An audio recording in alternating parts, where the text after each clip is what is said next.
Chapter 1409. Outside the charming fairy palace. At this moment, figures came out of the charming fairy palace and rushed towards Han Si Luo and the others.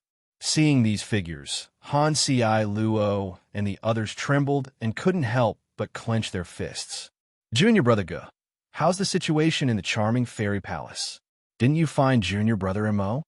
Looking at Ge Linsheng standing in front of her, Han Si Luo asked about Mo Qingyun's situation with a serious expression.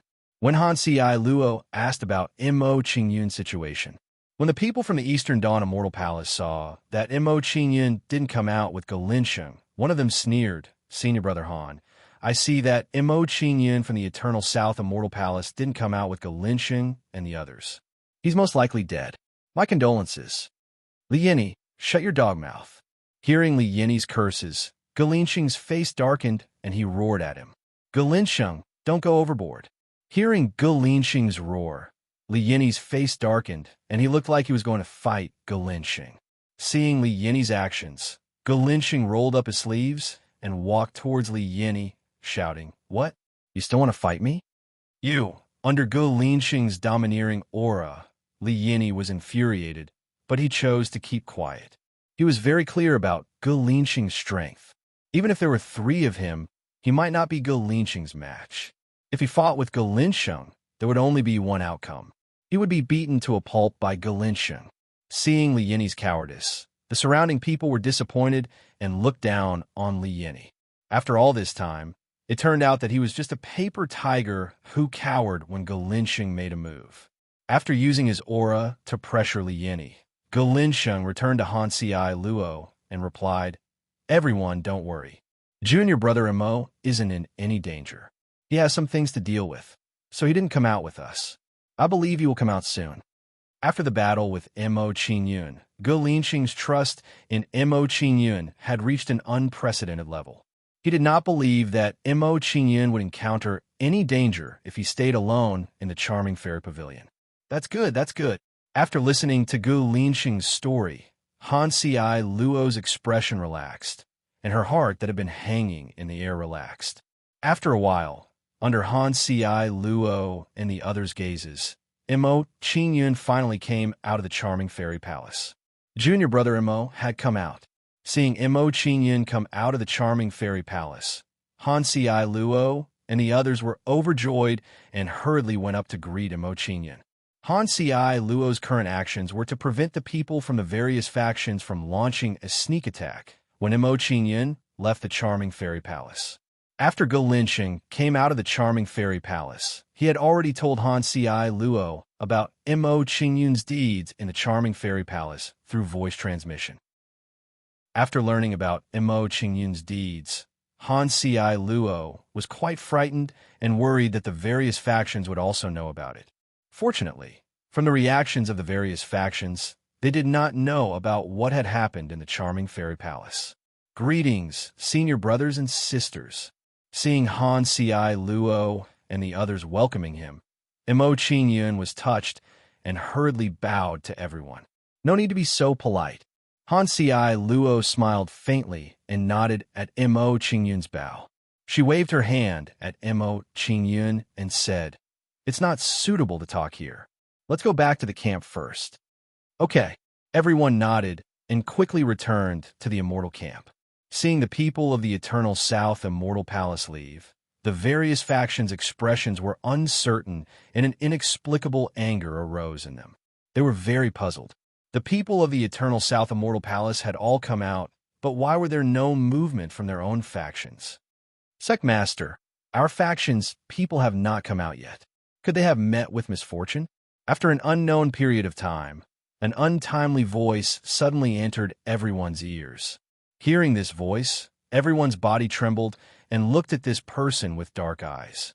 Although everyone had the same thought in their hearts, they all tacitly chose to remain silent and did not want to accept this reality. This person actually poked everyone's sore spot with his words. He really did not know what was good for him. "You're courting death." After a constellation stage powerhouse glared at that person, he killed him with a palm strike. Seeing that the person who spoke nonsense was killed, Everyone's expression improved a little and turned to look at the charming fairy palace again. Next, the various factions' people continued to wait for their own factions' people to appear. After a few hours, a figure came out of the charming fairy palace and rushed to the immortal camp with a dark expression. Seeing this figure appear, Commander Namon and the others trembled. Shock filled their faces as they asked, "Fifth Prince, how did you get injured?" "My injuries were caused by activating the Blood Dragon Sky-Crossing Bridge and received a backlash from it." The Fifth Prince's voice was weak as he replied. When the Fifth Prince left the formation, he was prepared to leave the charming fairy palace. Unexpectedly, the Blood Dragon Sky-Crossing Bridge actually backfired on him and caused him to suffer heavy injuries. Helpless, he could only find a place to heal. Thus, he only left the charming fairy palace now. Commander Naiming and the others knew about the Fifth Prince's treasure, the Blood Dragon Sky-Crossing Bridge. It was a treasure with a strong, evil aura. The treasure's weapon spirit was extremely violent. The slightest carelessness could cause it to backfire.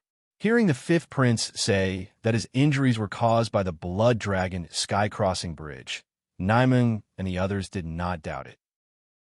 However, what made Commander Naiming curious was who forced the Fifth Prince to activate the Blood Dragon Sky-Crossing Bridge. This person's strength must be extremely terrifying. After calming down the shock in his heart, Commander Naiming revealed a grave expression and asked the Fifth Prince, "Your Highness, why didn't the soldiers who followed you into the charming fairy palace come out with you?" Seeing Naiming ask about the soldiers, the Fifth Prince's expression immediately became vicious. He said through gritted teeth, "They are all dead. They were all killed by Mo Qingyun." "What? They were all dead?" Naiming and the others shuddered. They were greatly shocked by the Fifth Prince's words. They were unable to accept this result. That was a powerful formation composed of several hundred major astral experts and thousands of minor astral experts. For the divines, such a force was a force that could not be ignored. Now they were all dead. This result was far too unexpected and sudden. Of course, what shocked Commander Naiming and the others the most was that the person behind all this was actually Mo Qingyun. However, before Naiming and the others could recover from their shock, the Fifth Prince's following words completely stunned them. The Fifth Prince suppressed his anger and said gloomily, "If I had not activated the Blood Dragon Sky-Crossing Bridge, I would not have been able to return alive." Commander Naiming and the others were stunned. They felt like their brains were not enough to process this. Chapter 1410. In the Charm Fairy Palace, not only were our divine soldiers killed by Mo Qingyun, but even the immortals were all killed by him. As if worried that Commander Namon and the others weren't shocked enough, the Fifth Prince paused for a moment and then said something shocking. Even the immortals were killed. Commander Namon and the others' heads buzzed. They felt like their brains weren't enough to process this. What the hell was going on? Wasn't Mo Qingyun a disciple of an immortal sect? Why was he crazily slaughtering immortals? Had he gone mad? At this moment, Commander Namon and the others were very confused.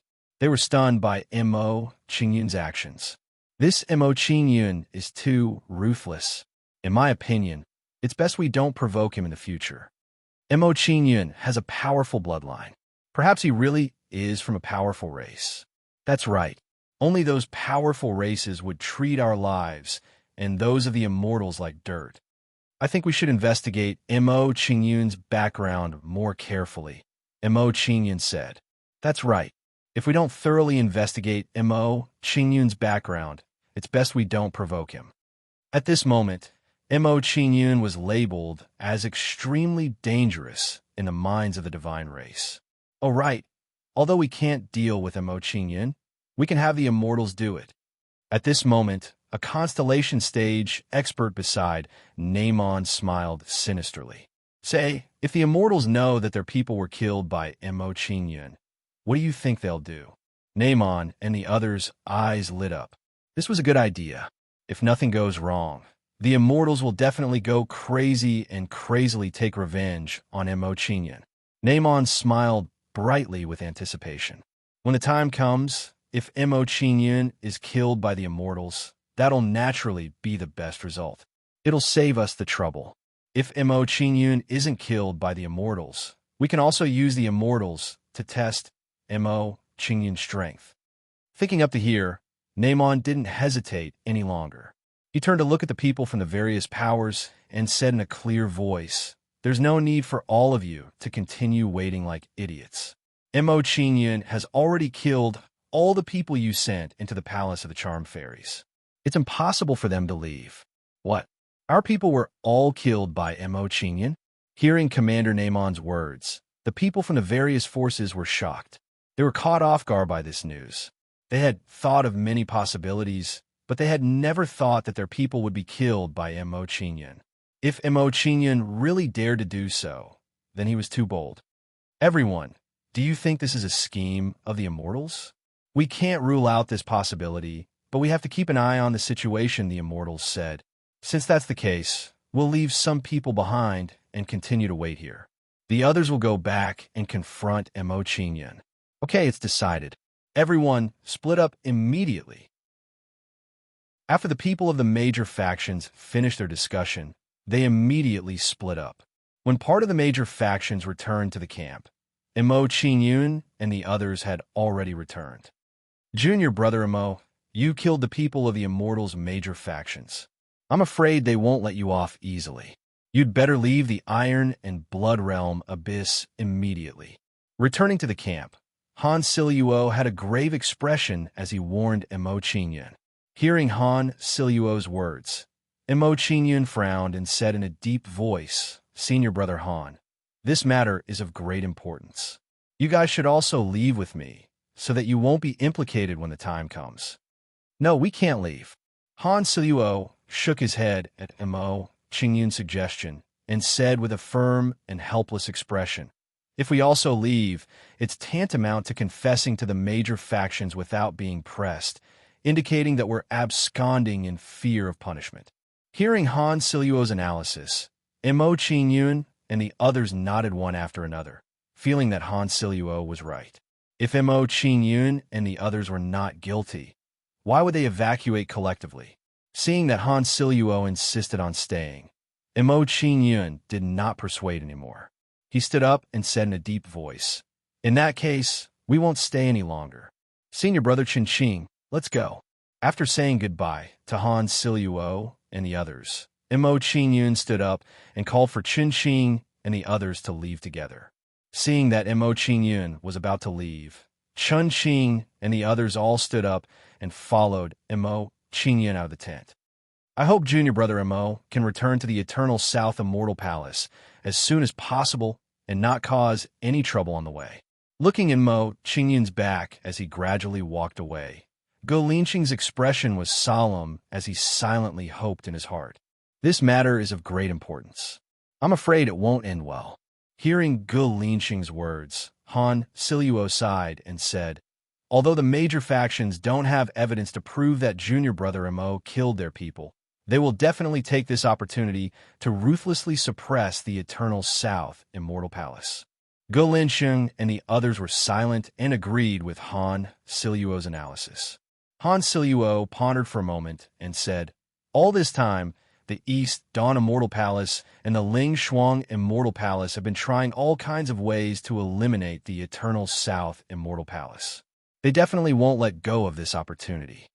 I hope the Immortal Palace can survive this crisis." Hearing Han Siluo's words, the expressions of Ge Linqing and the others became even more solemn as they secretly prayed that nothing would happen. "All right, junior brother Mo and the others have already gone far. Let's go back to the tent." Seeing Mo Qingyun's figure disappear, Han Siluo said to everyone and turned to walk back to the tent. A few hours later, under the flight of Mo Qingyun and the others, they left the Iron and Blood Realm Abyss. Coming out of the Iron and Blood Realm Abyss, Mo Qingyun saw Tongqing and the others guarding the entrance of the Iron and Blood Realm Abyss. "Qingyun, you're back." Seeing Mo Qingyun and the others come out, Tongqing revealed a surprised smile and hurriedly went up to Mo Qingyun. Seeing Tongqing and the others coming up to greet them, Mo Qingyun showed a respectful expression and bowed to Tongqing and the others. "Since you've come out, take out the Iron and Blood token and test the assessment results." Seeing Mo Qingyun and the others come out first, Li Chang showed an unhappy expression and urged in a gloomy tone. Hearing this, Mo Qingyun did not say much and just smiled meaningfully. Then, Mo Qingyun walked to Li Chang and the others and handed them the iron and blood token. What do you think Mo Qingyun's assessment results will be?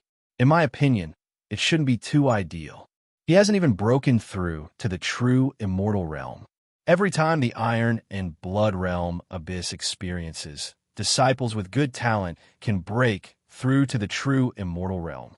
It seems that the number one genius of the Eternal South Immortal Palace is just an undeserved reputation. Seeing Mo Qingyun take out the iron and blood token, everyone whispered to each other with disdain and ridicule. Chapter 14:11. On the leaderboard, Mo Qingyun, 3,856 Immortal Core Stage, Celestials killed. As Mo Qingyun's results were tabulated, the leaderboard started to display the number of kills that he had. The first thing that was displayed was the number of Immortal Core Stage, Celestials killed.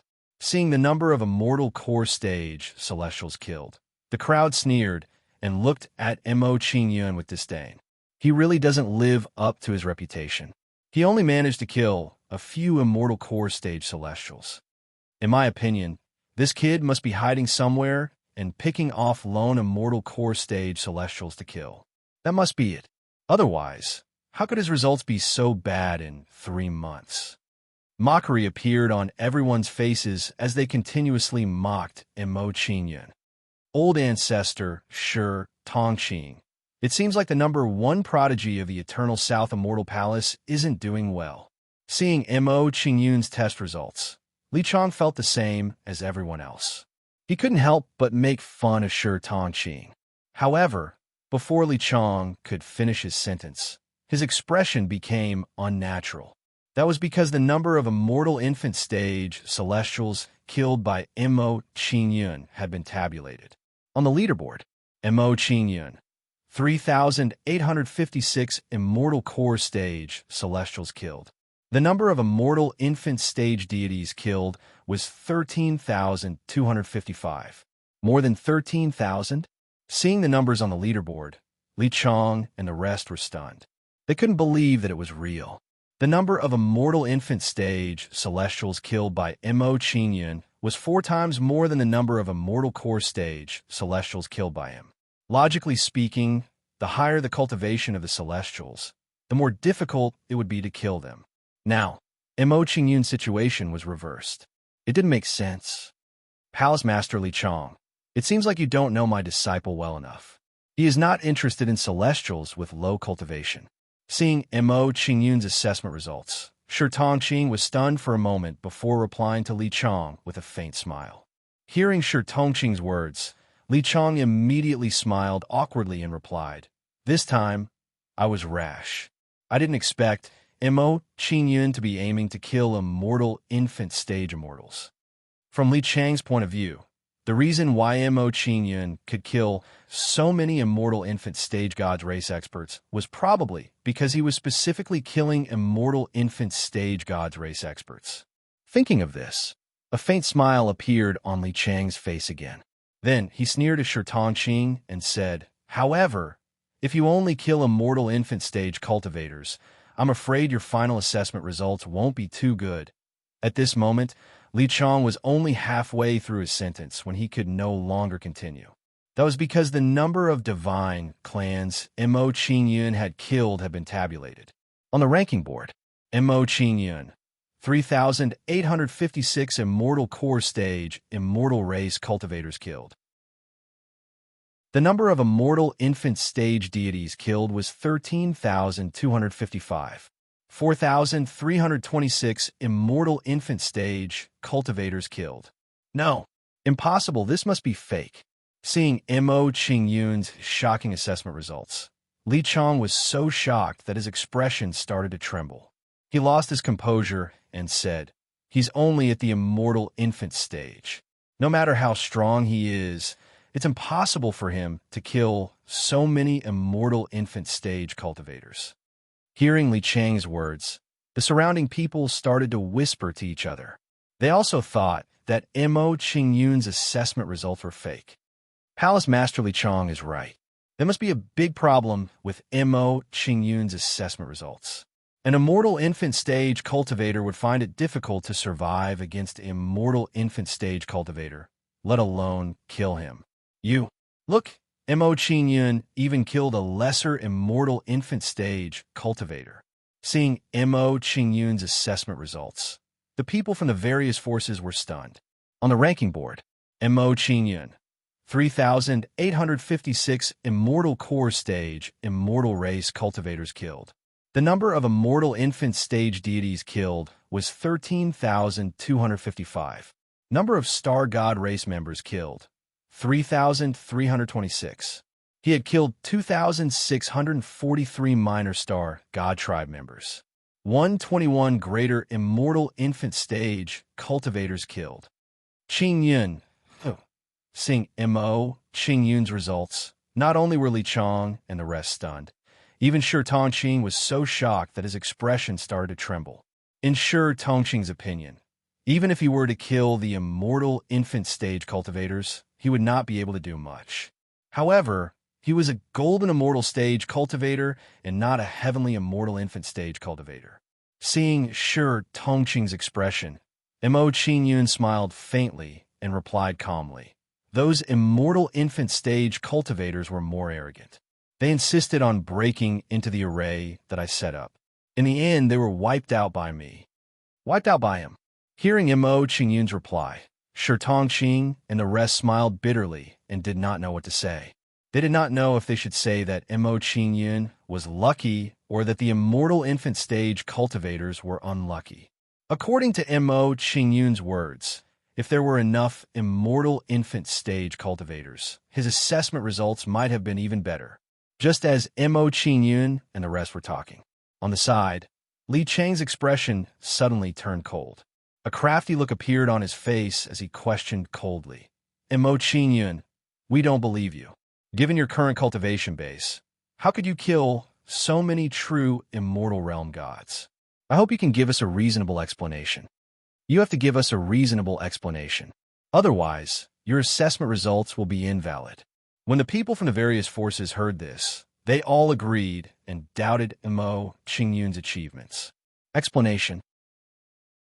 Looking at the expressions of Li Chong and the rest, Mo Qingyun curled his lips in disdain and asked, just now, when my assessment results were out, all of you made fun of my poor results. Now that my assessment results are too good, all of you are doubting it. According to what you said, no matter what my assessment results are, there will be some problems? You are twisting words and forcing logic. In the face of Mo Qingyun's questioning, Li Chong was speechless and could not refute Mo Qingyun's question. Mo Qingyun's words were indeed reasonable. However, even if Mo Qingyun was reasonable, it was impossible for them to back down. This was because anyone with a discerning eye could see that there was a problem with Mo Qingyun's assessment results. Under normal circumstances, the more immortal infant stage cultivators you kill, the better it would be. Li Chong replied with a sneer. He immediately changed the topic as his tone gradually turned cold. However, your current assessment results clearly contain a lot of false information. Therefore, we cannot rule out the possibility of you cheating.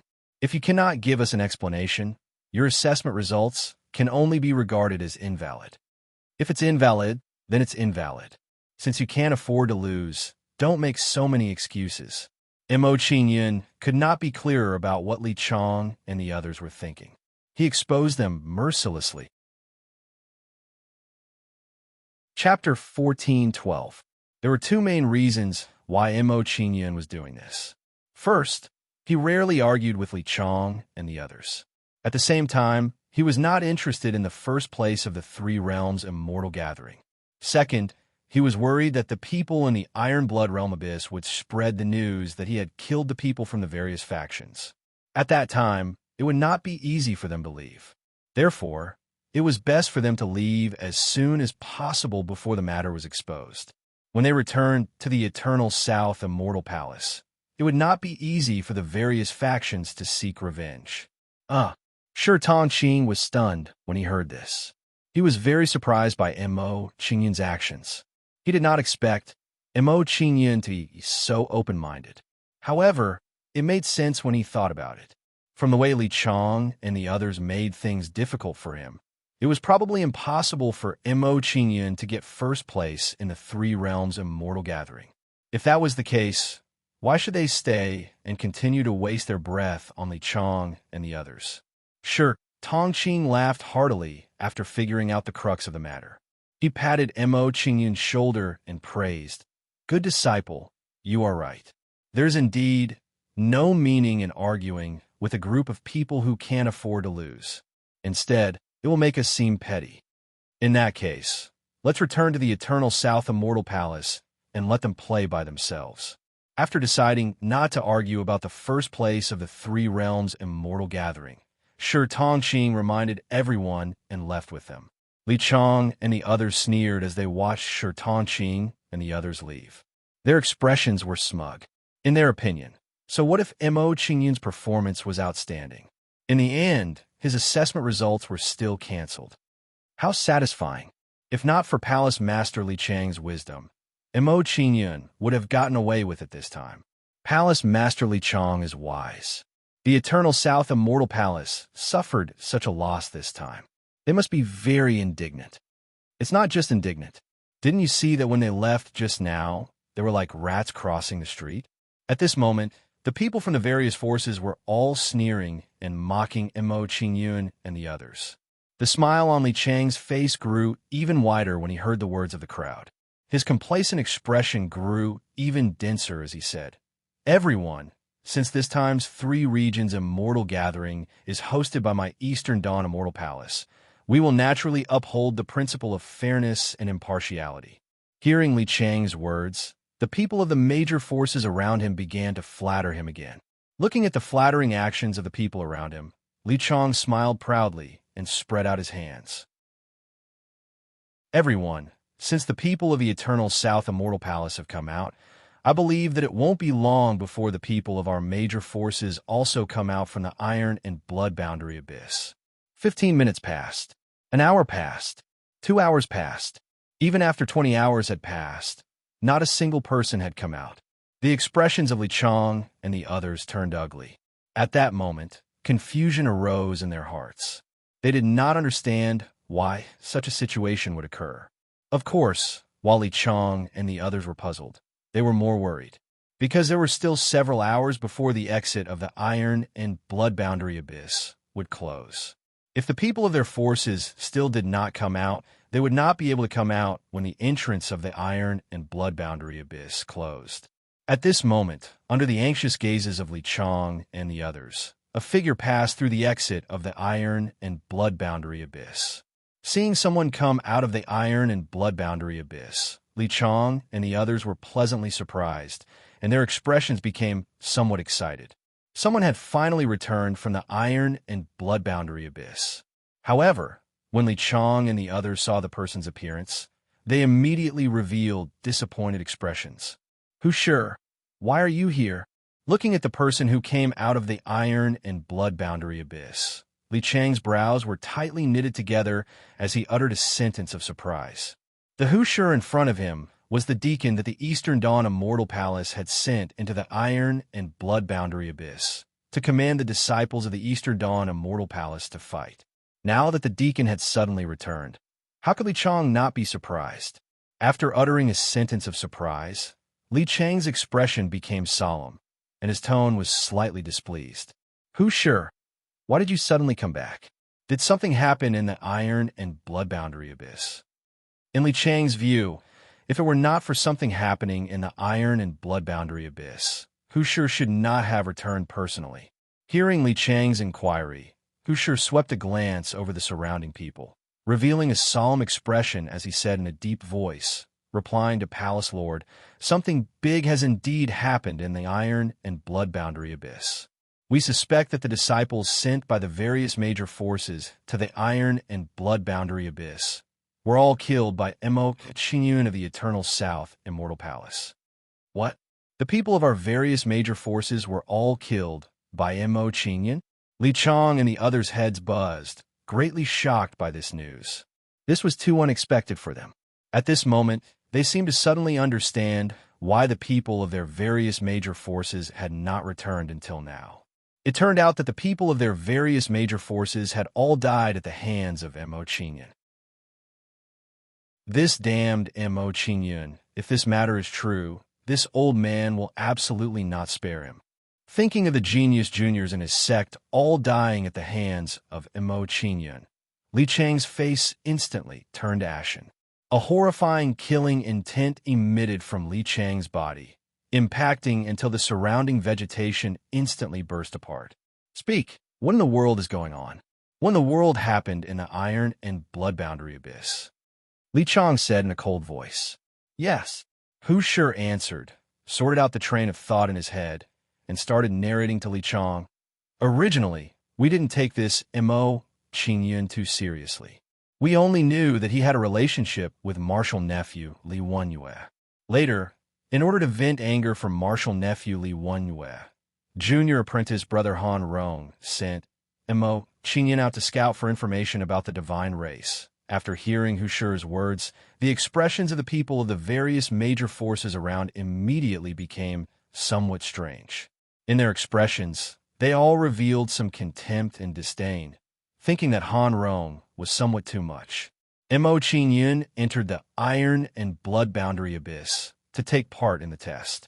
Han Rong actually sent him to scout for the enemy. This was clearly deliberately making things difficult. Seeing the expressions of the people around were not right, Li Chang's expression became somewhat gloomy, and he said unhappily, "Get to the point. What in the world happened later to make Mo Qingyun kill the people of our various major forces?" Yes. Hearing Li Chang's unhappy words, Hu Shi immediately nodded and answered. About 2 months later, when everyone thought that Mo Qingyun was already dead, he suddenly returned. After Mo Qingyun returned, he took a strong stance and directly killed junior apprentice brother Han Rong and the others. Speaking of this, Hu Shi's expression gradually became cold, and he said, after learning that junior apprentice brother Han Rong and the others were killed, we prepared to find Mo Qingyun to settle the score. Who knew that at this time, an ancient inheritance palace would suddenly appear in the void, the enchantment fairy palace. Because there were many enchantment poisons outside the enchantment fairy palace, we could only send some immortal infant stage people in. Hu Shi narrated the course of events bit by bit to everyone. The more he spoke, the uglier his expression became. Not long ago, when we were waiting for our disciples to return, we learned from the fifth prince of the divine race that the people of our various major forces had already been killed by Mo Qingyun in the enchantment fairy palace. Information from a divine race. Chapter 14:13. Although the god race's words can't be trusted, there's something fishy about this matter. Mo Qingyun is also a suspect. Li Chang pondered for a moment before voicing his thoughts. He didn't think that Mo Qingyun didn't have the ability to do so. That was because Mo Qingyun's test result had revealed a piece of information. If Mo Qingyun's test results were real, wouldn't that mean that he had the ability to kill the people of the major forces? If Mo Qingyun's test results are real. At this moment, Li Chang suddenly grasped the crux of the matter. His eyes widened as he exclaimed, if Mo Qingyun's test results are real, doesn't that mean that Mo Qingyun really killed our disciples? Hearing Li Chang's analysis, the crowd quietened down as if they had made a major discovery.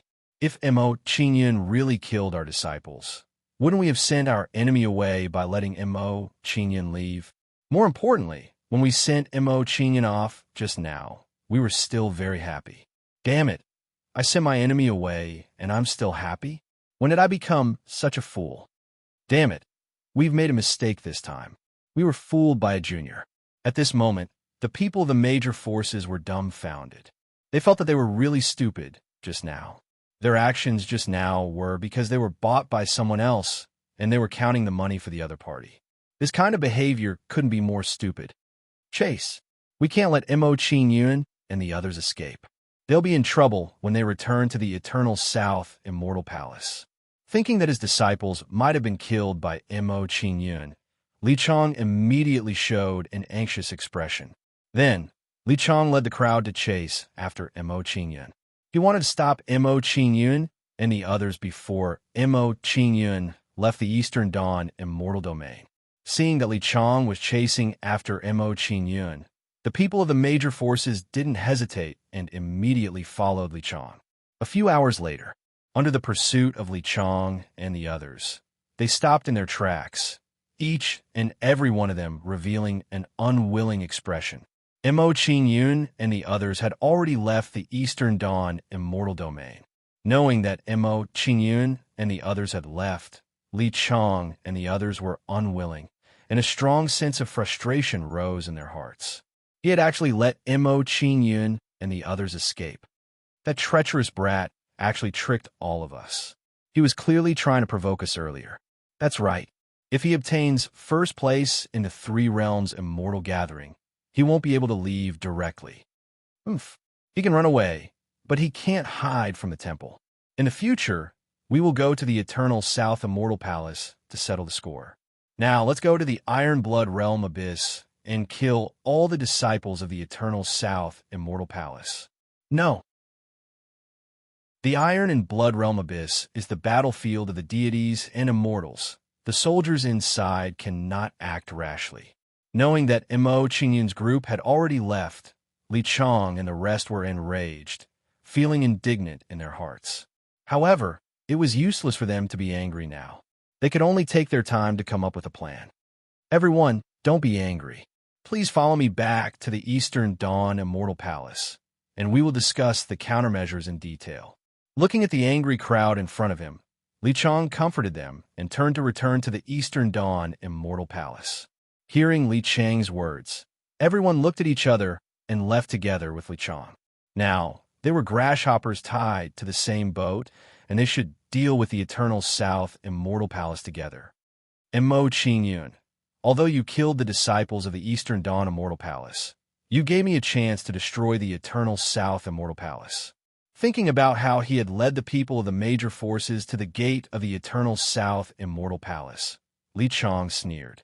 At this moment, he suddenly felt that the deaths of Li Wenle and the others were too worthwhile. After a few hours, Li Chang and the rest returned to the Eastern Dawn Immortal Palace.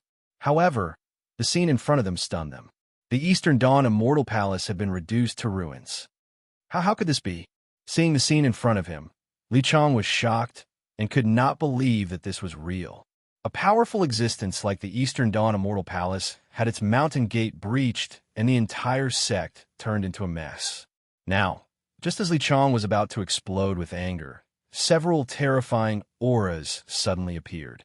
Then, Li Chang saw several familiar figures standing respectfully behind a few unfamiliar figures. Ancestor, what's going on? Looking at Li Rongning behind the crowd, Li Chang was agitated and hurriedly asked him. Hearing Li Chang's question, Li Rongning and the rest looked gloomy inside. Li Chang, this is Sacred Envoy Ko Kuan number 7. From now on, the Eastern Dawn Immortal Palace will submit to Sacred Envoy Ko Kuan number 7. Ko Kuan number 7? Could he be? Hearing Li Rongning's words, Li Chang and the rest were shocked and began to tremble. With their experience, they could guess the identity of Ko Kuan number 7 after hearing Li Rongning's description. These people were from the Dark Demon Tribe. The Dark Demon Tribe that had disappeared for thousands of years had made a comeback. In this way, the peace of the entire Wild Continent would be broken again. After knowing the identity of Ko Kuan number 7, Li Chang and the rest did not dare to act rashly. These people were not people they could offend. Greetings, Sacred Envoy. Even Li Rongning and the rest had submitted, so Li Chang and the rest naturally did not dare to resist. They all bowed to Ko Kuan number 7 and the rest. What a joke.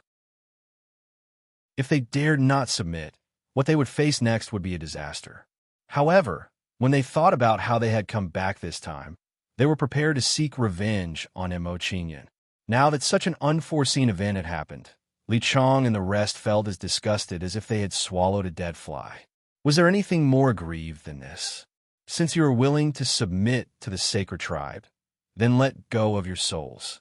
Seeing the reaction of Li Chang and the rest, Ko Kuan number 7 coldly ordered Li Chang and the rest. Yes, Under Ko Kuan number 7's imposing aura, Li Chang and the rest revealed dejected expressions and released their souls one after another. Next, Ko Kuan number 7 planted a soul imprint in Li Chang and the rest souls. After Mo Qingyun and the rest left the entrance of the Iron and Blood Realm Abyss, they rushed back to the Eternal South Immortal Palace at full speed. Qingyun, you brat, have some guts to actually kill the genius juniors of the various major factions. On the way back to the Eternal South Immortal Palace, Shi Tongqing already knew all about the matter of Qingyun massacring the people of the various major factions. Learning of Mo Qingyun's shocking action, Shi Tongqing's gaze toward Mo Qingyun involuntarily underwent a tremendous change. Mo Qingyun's boldness was too beyond his expectations. Of course, Shi Tongqing did not blame Mo Qingyun because of this. Instead, he praised Mo Qingyun even more. In Shi Tongqing's view, only Mo Qingyun possessed such boldness could he lead the Eternal South Immortal Palace to the peak. Seeing that Shi Tongqing was not angry because of this, Mo Qingyun could not help but relax, and the worry in his heart was completely put down. Chapter 14:14. A few days later, Mo Qingyun and the others finally returned to the Eternal South Immortal Palace at full speed. Standing in front of the Eternal South Immortal Palace, Missouri Qingyun and the others were shocked when they saw the state of the Eternal South Immortal Palace. More than half of the floating palaces in the Eternal South Immortal Palace had been shot down. The remaining floating palaces were also badly damaged and looked no different from ruins. What the hell is going on? Could it be that the major powers are attacking? Seeing the scene, Mo Qingyun and the others were shocked and quickly rushed into the Eternal South Immortal Palace. After a while, Mo Qingyun found Shi Yingfeng, Bai Jining, and Bai Kang in Shi Yingfeng's residence. At this moment, Shi Yingfeng's face was very pale, and he seemed to have suffered serious injuries. "Master, what happened to your injuries?" Seeing Shi Yingfeng's appearance, Mo Qingyun looked nervous and quickly walked to Shi Yingfeng. Mo Qingyun could sense that Shi Yingfeng's current injuries were extremely severe. Even his Joss flame golden body had been shattered. The incense golden body was the symbol of an expert in the golden immortal realm, just like the star position of an expert in the true immortal realm. If the incense golden body was damaged, it would affect the foundation of one's cultivation. In serious cases, it could even cause one's cultivation to decline and stop progressing forever. "Don't worry," Shi Yingfeng smiled comfortingly and signaled Mo Qingyun not to be nervous. He said, "Qingyun, I am completely relieved to see that you have returned safely." As soon as Shi Yingfeng finished speaking, his expression became serious, and he changed the topic. "Shi Tongqing, the Eternal South Immortal Palace is no longer safe. Take Qingyun and leave immediately. Take him to the Imperial City of the Ancient Kingdom." The Imperial City? Hearing Shi Yingfeng's words, Mo Qingyun and Shi Tongqing were puzzled. They didn't understand what Shi Yingfeng meant. Looking at the puzzled Mo Qingyun and Bai Jining sighed and said, "This is what happened. A few days ago, a group of terrifying deity tribe suddenly came and attacked our Eternal South Immortal Palace. If Sanghe's cultivation had not broken through to the Golden Celestial Stage and allowed us to suppress them with a number of Golden Celestial Stage experts, I'm afraid we would have been killed by now. But even so, Ancestor Shi Yingfeng was still seriously injured in that battle," Bai Kang said dejectedly. God race. Mo Qingyun and Shi Tongqing were startled by the sudden appearance of the enemy. In their opinion, the Eastern Dawn Immortal Palace should be the ones attacking the Eternal South Immortal Palace. While Mo Qingyun was still confused, a few terrifying auras suddenly descended and shrouded the entire Eternal South Immortal Palace. "They're here." Sensing the terrifying auras, Shi Yingfeng and the others were shocked. Their faces were instantly filled with panic. They didn't expect the enemy to arrive so soon. They were really unprepared. "Shi Tongqing, take Qingyun and leave immediately. We'll stop these people." Knowing that the enemy had arrived, Shering Feng looked anxious and hurried to warn Shi Tongqing. Hearing Shi Feng's warning, Shi Tongqing's expression froze. He gritted his teeth and said in a deep voice, "Okay, I'll take Qing Yun and leave now. You guys be careful." Seeing that Shi Tongqing was going to take him away, Mo Qing Yun frowned and said, "Master, sect leader, if you can't defeat them later, you should choose to surrender to them. At least you can save your lives in this way. I'll find a way to save you in the future." "Okay." Hearing Mo Qing Yun's words, Shering Feng and the others were stunned for a moment. Then, they agreed to Mo Qing Yun's suggestion. Immediately, Mo Qing Yun and Shi Tongqing took the opportunity to leave the Eternal South Immortal Palace.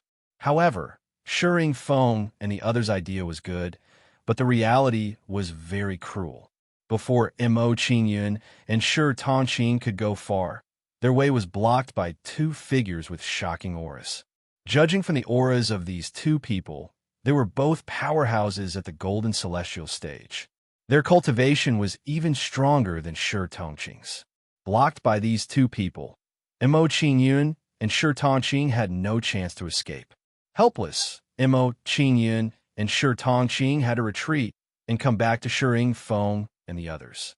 When Mo Qing Yun and the others met up, these people who were attacking the Eternal South Immortal Palace came to Mo Qing Yun and the others.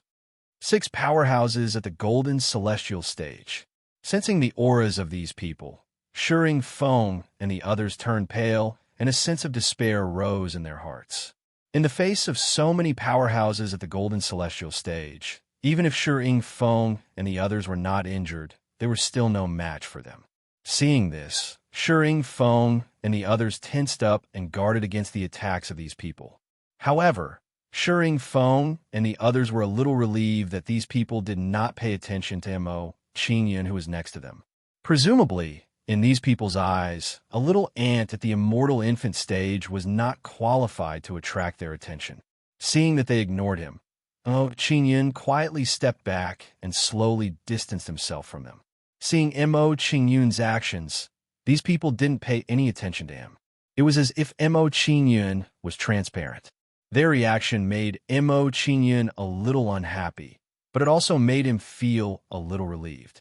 If they really wanted to kill him, even with the help of the God Shooter Bow, he would be in a very dangerous situation. Hidden door. After a short while, Mo Qing Yun saw that it was about time, so he used the hidden door. Then, Mo Qing Yun's figure disappeared. Even his aura disappeared from their senses. Mo Qing Yun's sudden disappearance surprised the 6 people, and they were a little surprised. A brat at the immortal infant stage had actually escaped from their senses without making sound. This was a little surprising to them. However, they did not pay attention to it, and soon ignored Mo Qing Yun.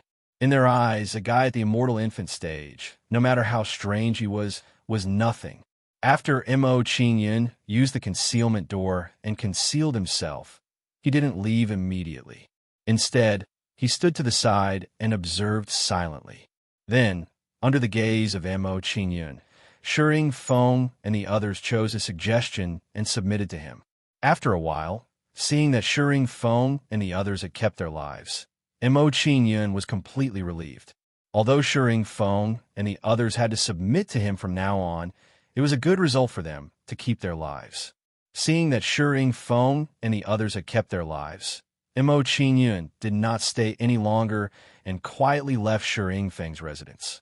After leaving Shi Feng's residence, Mo Qing Yun went directly to Qing Yun's residence to check on Ghost Moon and Ghost Moon. After an hour, Mo Qing Yun came to Qing Yun's residence and saw that it had been turned into ruins. Seeing this, Mo Qing Yun was nervous and immediately looked for Ghost Moon and Ghost Moon in the ruins. After searching for a while, Mo Qing Yun was stunned. He did not find Ghost Moon and Ghost Moon.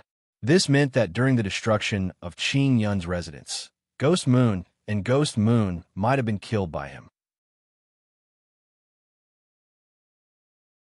Chapter 14-15. I wonder how Senior Brother G and the others are doing. Seeing that he couldn't find the 2 girls, Qingyun didn't stay any longer and immediately went to find them. Seeing that Ghost Moon and Ghost Moon had been killed, Qingyun silently prayed, hoping that Jizhua and Ghost Moon would be safe. Soon, Qingyun arrived at Jizhua's mansion, as if he was walking on a familiar road. When he arrived at Mo's small courtyard, Qingyun saw Mo and Qian Guangxuan in a pavilion. Although the two of them did not look too good, they were not seriously injured. They should have suffered some minor injuries. After learning about the current situation of Jizhua and Qingyun was finally relieved. Seen your brother Ji, seen your brother Qian. Once Qingyun walked into the mansion, he slowly showed his silhouette and greeted Jizhua and the other man. Seeing Qingyun appear, Mo and Qian Guangxuan were pleasantly surprised. They excitedly greeted Qingyun and said, "Junior brother Mo, you're finally back. If you didn't come back, Ghost Moon's happiness would have been ruined." Ghost Moon's happiness would be ruined? Hearing the two's words, Qingyun was stunned and a strong sense of doubt rose in his heart. Weren't Ghost Moon and Chu Yunyan dead? Why did GMO say that her happiness would be ruined? Could it be that Ghost Moon and Chu Yunyan are still alive? Qingyun thought. Seeing Qingyun's puzzled face, Mo asked Qingyun to sit down. Then he explained to Qingyun, "Junior brother Mo, not long after you participated in the Three Realms Immortal Gathering, 100 Faces Golden Peak asked the elders of 100 Faces Clan to arrange a marriage between 100 Faces Clan and Ghost Moon Clan. And the marriage between the two clans is between 100 Faces Golden Peak and Ghost Moon." Qian Guangxuan added, "100 Faces Golden Peak wants to arrange a marriage with Ghost Moon?" Hearing the two's explanation, Qingyun was stunned. He was very surprised by this news. However, after being stunned for a short while, Qingyun showed a bright smile and his mood improved a lot. If that was the case, then Ghost Moon was still alive. Seeing that Qingyun still had a bright smile on his face after knowing that Ghost Moon was going to marry him, both Jizhua and Jiyu were confused. In the eyes of Jizhua and Jiyu, Qingyun's reaction was way too abnormal. Could it be that Qingyun wasn't angry at all when he found out about Ghost Moon's marriage? Jizhua and Qingyun didn't know that Qingyun had thought that Ghost Moon was dead. Now that he knew that Ghost Moon was still alive, how could he not be happy? Although Ji didn't know why Qingyun would laugh, he pondered for a while, then continued to talk to Qingyun. Qingyun asked us to tell you that you should go to the Chu family as soon as you come back. She will tell you more details. Yun is in the Chu family. Hearing Jizhua and Qingyun's words, Qingyun paused for a second, then showed a surprised look. If that was the case, then Chu Yunyan was still alive. Seeing Qingyun's reaction, Jizhua and Qianyu were even more confused. They murmured, "Could it be that Qingyun likes Yunyan? Otherwise, why would he be so happy when he heard that Yunyan was waiting for him in the Chu family?" Then, Jizhua and Qian Guangxuan glanced at each other, immediately understanding each other's thoughts. From the looks of it, Qingyun might like Chu Yunyan. After that, Qingyun talked with Jizhua and Qianyu for a while, then left the Eternal South Immortal Palace. After leaving the Eternal South Immortal Palace, Missouri Qingyun headed straight to the Chu family, following the route that Jizhua and Qian Guangxuan had told him. The Chu family was a relatively weak family, located in a remote area of the Eternal South Immortal Realm, and was quite far from the Eternal South Immortal Palace.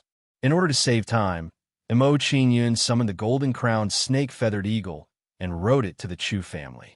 In a secluded courtyard in the Chu family. "Qingyun, when did you come?"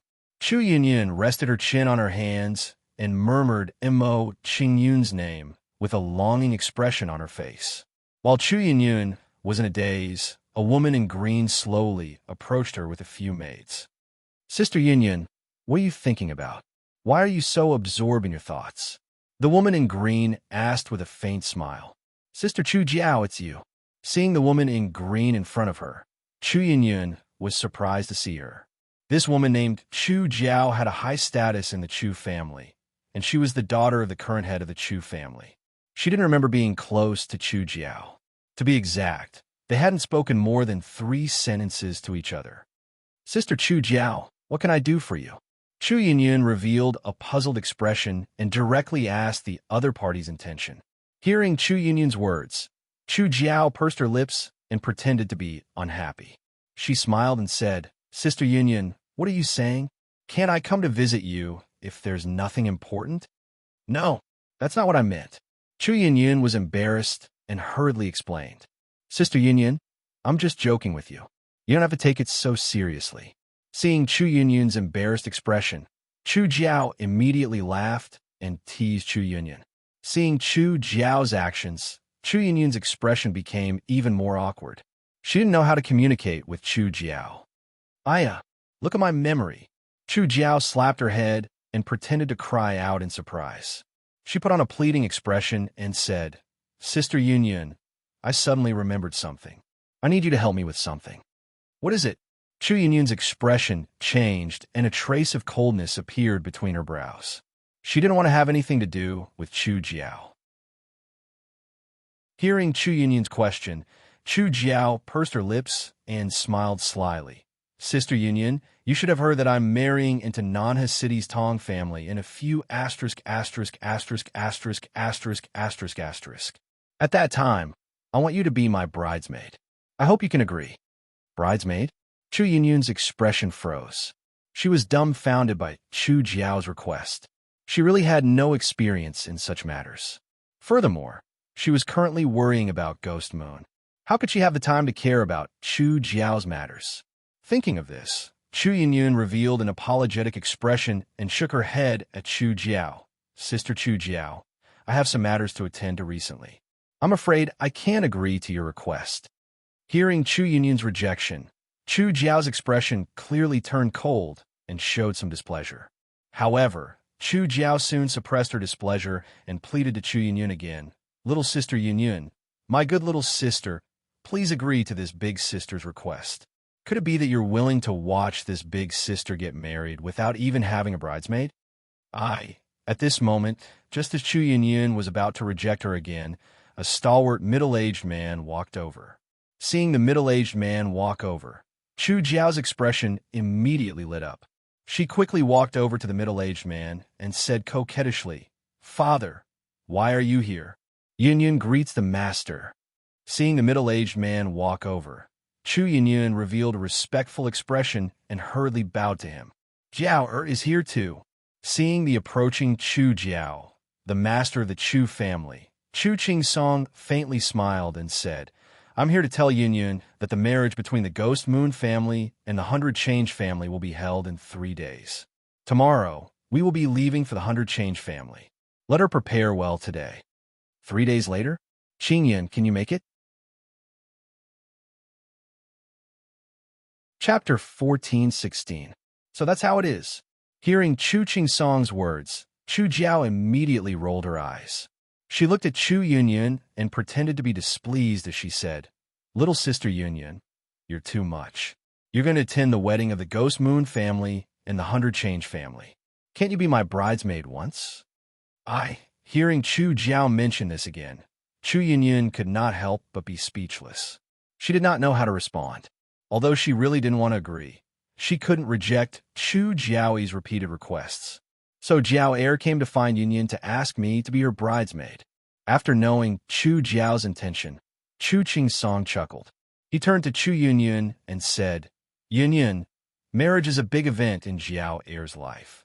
Since she wants you to be her bridesmaid, you should agree to her request." Hearing Chu Qing-song's persuasion, Chu Yunyun frowned. After struggling in her heart, she said, "If that's the case, I'll agree to Sister Chu Jiao's request." "Sister Yunyun, thank you." Seeing Chu Yunyun agree to her request, Chu Jiao's face immediately lit up. She quickly thanked Chu Yunyun. After that, Chu Jiao did not stay any longer and left Chu Yunyun's residence. When Chu Jiao left Chu Yunyun's residence, she had a sinister smile on her face as if her evil plan had succeeded. However, Chu Yunyun did not notice Chu Jiao's action. Not long after Chu Jiao left, Chu Qing-song gave Chu Yunyun a few more words before leaving Chu Yunyun's residence. Seeing Chu Qing-song and Chu Yunyun leave, Chu Yunyun could not help but sigh. Her face revealed a helpless expression. If not for Chu Song's help in finding out about Ghost Moon's marriage and bringing her to Ghost Moon's wedding, she really did not want to agree to Chu Jiao's request. Chu Yunyun sighed. She once again revealed a longing expression as she thought of the days when she was with Mo Qingyun. When she was with Mo Qingyun, she was practically carefree. Mo Qingyun would take care of all the problems.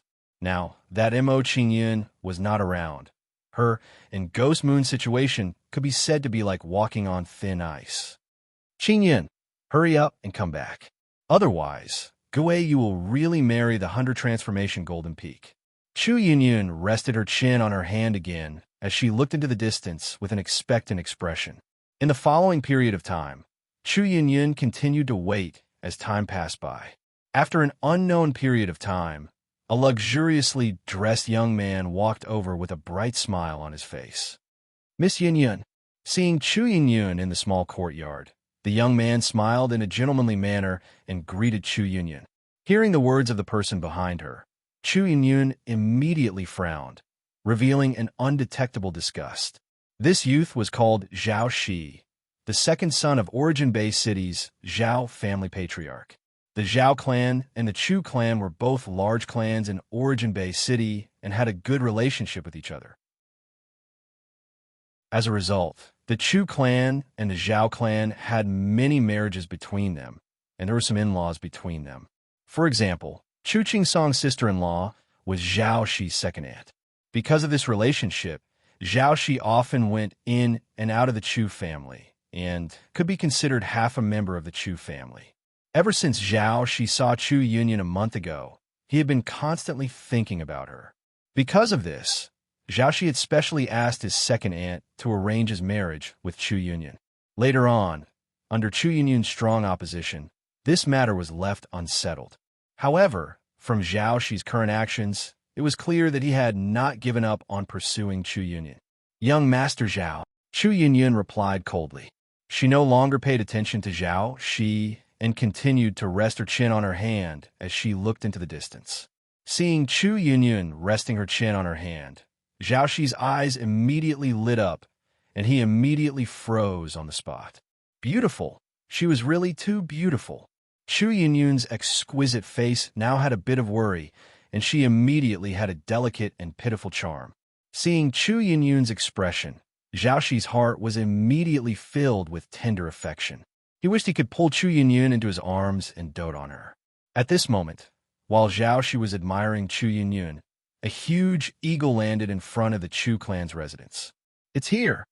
The eagle landed in front of the Chu clan's residence, and a young man in black jumped down from its back. He smiled faintly as he sized up the Chu clan's residence. This young man in black was Mo Qingyun, who had rushed to the Chu clan's residence. Young master, may I ask what brings you to the Chu clan's residence? Seeing Mo Qingyun standing in front of the residence, a steward of the Chu clan respectfully asked Mo Qingyun. He could see that the golden-crowned, snake-feathered eagle behind Mo Qingyun was a true immortal realm demonic beast. A young man with a true immortal realm mount was not someone the Chu clan could provoke. He had to deal with him carefully.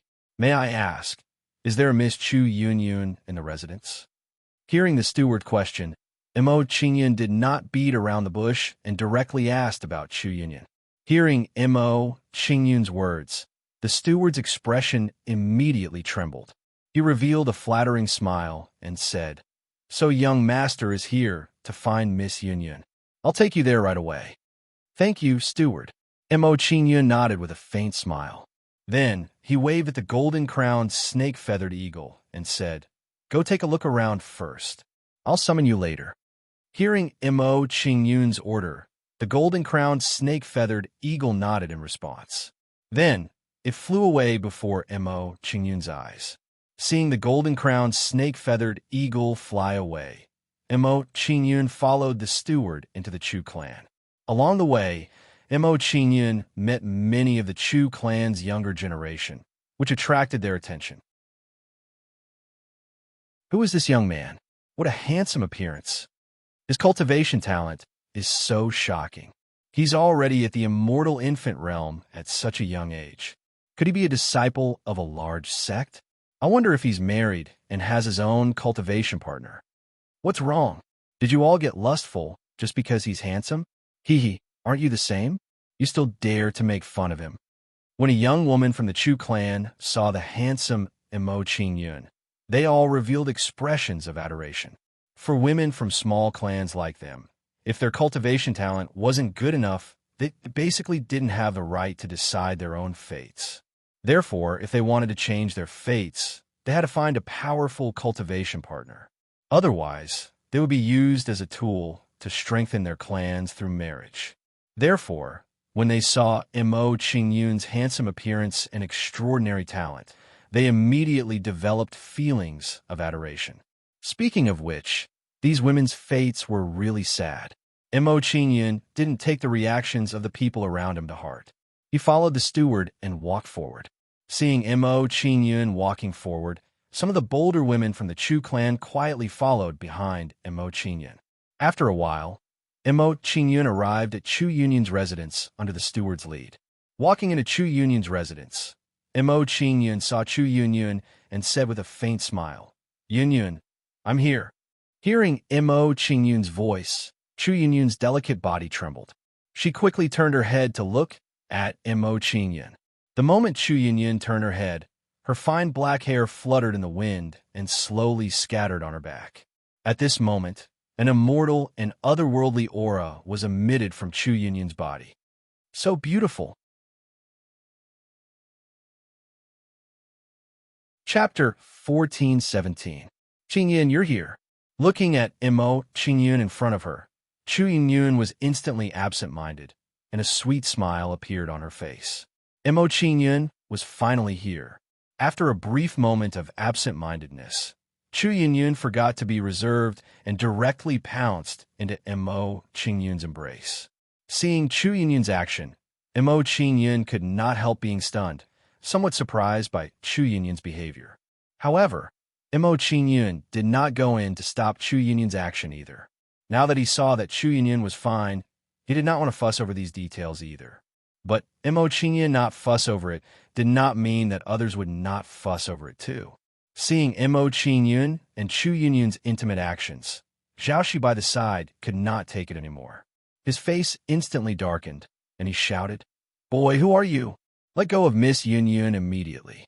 Otherwise, don't blame me for not being courteous to you." Hearing Zhaoxi's words, Emo Qingyun's expression gradually turned cold. He glanced at Zhaoxi by the side and said, "Yunyun, you know him?" This insensible fellow interrupted his conversation with Chu Yunyun. He had to teach him a lesson.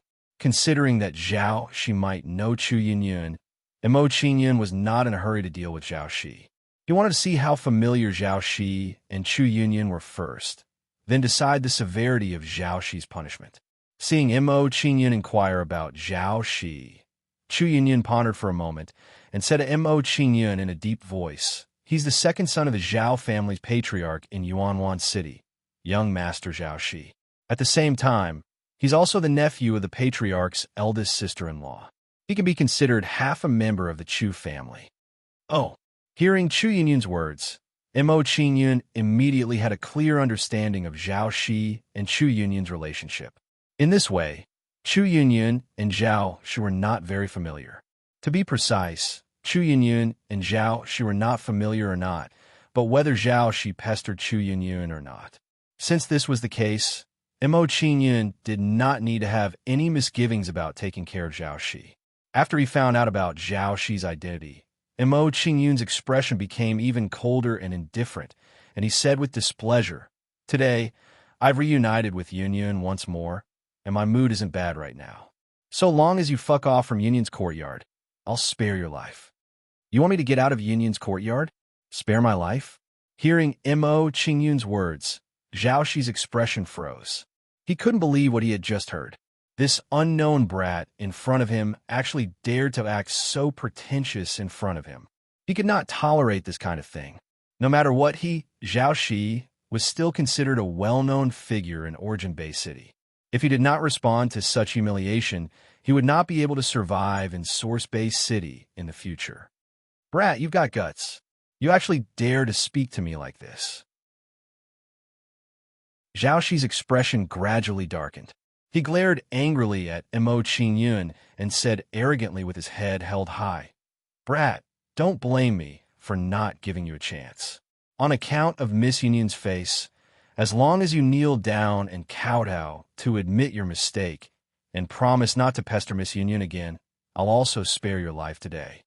Hiss. Seeing Zhao Shi's actions, the steward who had brought Mo Qingyun here immediately sucked in a breath of cold air. Zhao Shi was courting death.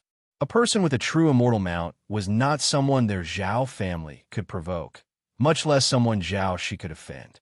Thinking of Zhao Shi's relationship with the Chu family, the steward gave Zhao Shi a look and secretly tugged at the corner of Zhao Shi's clothes. He whispered, Young Master Zhao Shi, this young master is an important guest of our Chu family. Can we just let this matter rest? At this moment, the steward's words seemed to be pleading for Mo Qingyun, but he was actually giving Zhao Shi a way out. Unfortunately, Zhao Shi did not appreciate the steward's good intentions in the slightest. Steward Xia, you also saw it just now. It was this kid who took the initiative to offend me. If I don't punish him, how will I survive in Yuanwan City in the future?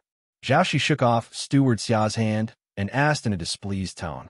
Seeing Zhao Shi's behavior, Steward Xia revealed an unbearable expression and no longer said anything to Zhao Shi. He knew that with Zhao Shi's current state of mind, Zhao Shi would not listen no matter what he said. Soon after, Steward Xia looked at Zhao Shi sympathetically, revealing a look that said, Good luck to you. Presumably, in Steward Xia's opinion, once Zhao Shi angered Mo Qingyun, no one would be able to save him. Kid, my patience is limited. Hurry up and kowtow and admit your mistake. Zhao Shi raised his head high with an overbearing look, not putting Mo Qingyun in his eyes at all. Seeing Zhao Shi's actions, Mo Qingyun's expression immediately turned cold and indifferent. He had the intention to kill Zhao Shi. Who would have thought that his politeness to Zhao Shi would actually be treated as a blessing? This cannot be blamed on him. Seeing the change in Mo Qingyun's expression, Chu Yunyun immediately guessed his thoughts and persuaded. Qingyun, Zhao Shi is the nephew of the eldest sister-in-law of the patriarch. Just teach him a lesson, don't take his life. Seeing Chu Yunyun pleading for Zhao Shi, Mo Qingyun's expression eased a little. He nodded and said, Since you're pleading for him, I'll spare his life. Zhao Shi and that young master are arguing. I wonder if they will fight. If a fight were to break out, I wonder who would be the stronger one. It should be Zhao Shi who is stronger. He's ranked in the top 3 among the younger generation in Yuanwan City. I hope young master, Zhao Shi, will be merciful and not hurt that young master. Seeing Zhao Shi and Mo Qingyun confronting each other, the surrounding young women of the Chu family immediately worried for Mo Qingyun. They did not know Mo Qingyun's background, so in their understanding, Zhao Shi should be stronger. Scram! Under the gazes of the crowd, Mo Qingyun angrily shouted at Zhao Shi, erupting with a terrifying aura. This aura spread out, turning into a huge ox shadow that domineeringly charged towards Zhao Shi. Trying to use aura to oppress me? Kid, you think too highly of yourself. Seeing Mo Qingyun using aura to oppress him, Zhao Shi disdainfully curled his lips, not even bothering to resist. Perhaps he thought that Mo Qingyun was at the same cultivation level as him and could not use aura to injure him. However, there were many times when there was a huge gap between reality and imagination. Bang! Under the impact of Mo Qingyun's aura, Zhao Shi was immediately sent flying, crashing into a stone pillar behind him. Seeing this scene, everyone was dumbfounded, not daring to believe that this was real. In a situation where they were at the same cultivation level, Mo Qingyun had sent Zhao Shi flying with just his aura alone. Moments later, Zhao Shi miserably crawled to his feet, a sinister expression on his face as he glared at Mo Qingyun and roared, Kid, since you insist on seeking death, I'll fulfill your wish. No matter who pleads for you today, I'll personally kill you." As soon as Zhao Shi finished speaking, his figure moved and charged towards Mo Qingyun. Seeing Zhao Shi attack Mo Qingyun, the expressions of the surrounding crowd froze, a feeling of worry rising in Mo Qingyun's heart. At this moment, Zhao Shi's attack wasn't the same as before. He didn't look down on Mo Qingyun. Chapter 1418. Immortal Technique, Wild Dragon in the Sky. Zhao Shi leapt into the air and arrived above Mo Qingyun in the blink of an eye, slashing down at Mo Qingyun with his sword. Under Zhao Shi's sword, a terrifying immortal spiritual force immediately gushed out from his long sword. Soon after, the celestial spiritual power transformed into the image of a dragon and charged towards Mo Qingyun with the force of a thunderbolt. That's a quasi-ancient immortal technique. I can't believe Zhao Shi actually succeeded in cultivating it. Even a true immortal realm expert would probably have to avoid this sword strike of Zhao Shi's. Zhao Shi is worthy of being ranked in the top 3 among the younger generation in Origin Bay City. That outsider gentleman is in danger. I hope he can withstand Zhao Shi's sword. Everyone was shocked by Zhao Shi's attack and couldn't help but break out in cold sweat for Mo Qingyun. Some people even closed their eyes, not wanting to see the scene of Mo Qingyun being seriously injured. Scram! Mo Qingyun remained motionless under everyone's gazes and only coldly shouted at Zhao Shi. As Mo Qingyun roared, his left eye flashed, and an astonishing surge of soul force burst forth. As soon as the soul force emerged, it turned into soul chains and smashed into Zhao Shi's sea of consciousness. Attacked by the soul chains, Zhao Shi immediately let out a blood-curdling scream and flew backwards. At the same time, the sword he'd slashed at Mo Qingyun also vanished into thin air. Puffed. Zhao Shi fell to the ground and spat out a mouthful of blood. His face turned incomparably pale and his eyes became somewhat hollow. Seeing Zhao Shi like this, everyone immediately trembled in fright. They looked at Mo Qingyun with terrified expressions. Zhao Shi, who was at the peak of the immortal infant stage, was seriously injured with just a glance. What kind of strength was this? It seemed that even a true immortal wouldn't be so strong. Immediately, Mo Qingyun's image in everyone's hearts became 100 times greater. Scram! After sending Zhao Shi flying, Mo Qingyun looked at Zhao Shi with a cold expression and ordered him to scram out of Chu Yunyun's courtyard. Zhao Shi didn't dare to stay any longer after hearing Mo Qingyun's order. He left gloomily with a hateful expression. Seeing Zhao Shi leave gloomily, everyone seemed to wake up from a dream and confirm that the scene in front of them was real. They really didn't expect the handsome young man in front of them to have such terrifying strength. Thump, thump, thump. At this moment, a group of people arrived at Chu Yunyun's courtyard while everyone was in awe. The leader was the head of the Chu family, Chu Qingsong. "Manager Xiao, what's going on?" Chu Qingsong glanced at Chu Yunyun's eyes. Hearing Chu Qingsong's question, Manager Xiao's expression trembled, and he hurriedly reported to Chu Qingsong. Just now, young Master Zhao Shi and this young master had some misunderstanding, and then at this point, Manager Xiao paused and did not continue speaking. However, with Chu Qingsong and the others' intelligence, they could guess what had happened after seeing the surrounding situation and combining it with Manager Xiao's words. Chu Qingsong's face darkened after guessing what had happened. He looked at Mo Qingyun angrily. Seeing that Chu Qingsong was about to get angry at Mo Qingyun, Manager Xiao was so scared that his body trembled. He quickly shouted to Chu Qingsong, "Patriarch, this subordinate has something important to report. Patriarch, please come with me." When Manager Xia said this, he didn't forget to give Chu Qingsong a look, indicating that Chu Qingsong shouldn't get angry at Mo Qingyun. Seeing Manager Xia's abnormal behavior, Chu Qingsong frowned and faintly felt that something was wrong.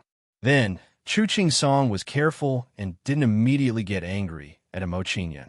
He was prepared to listen to what Manager Xia had to say first.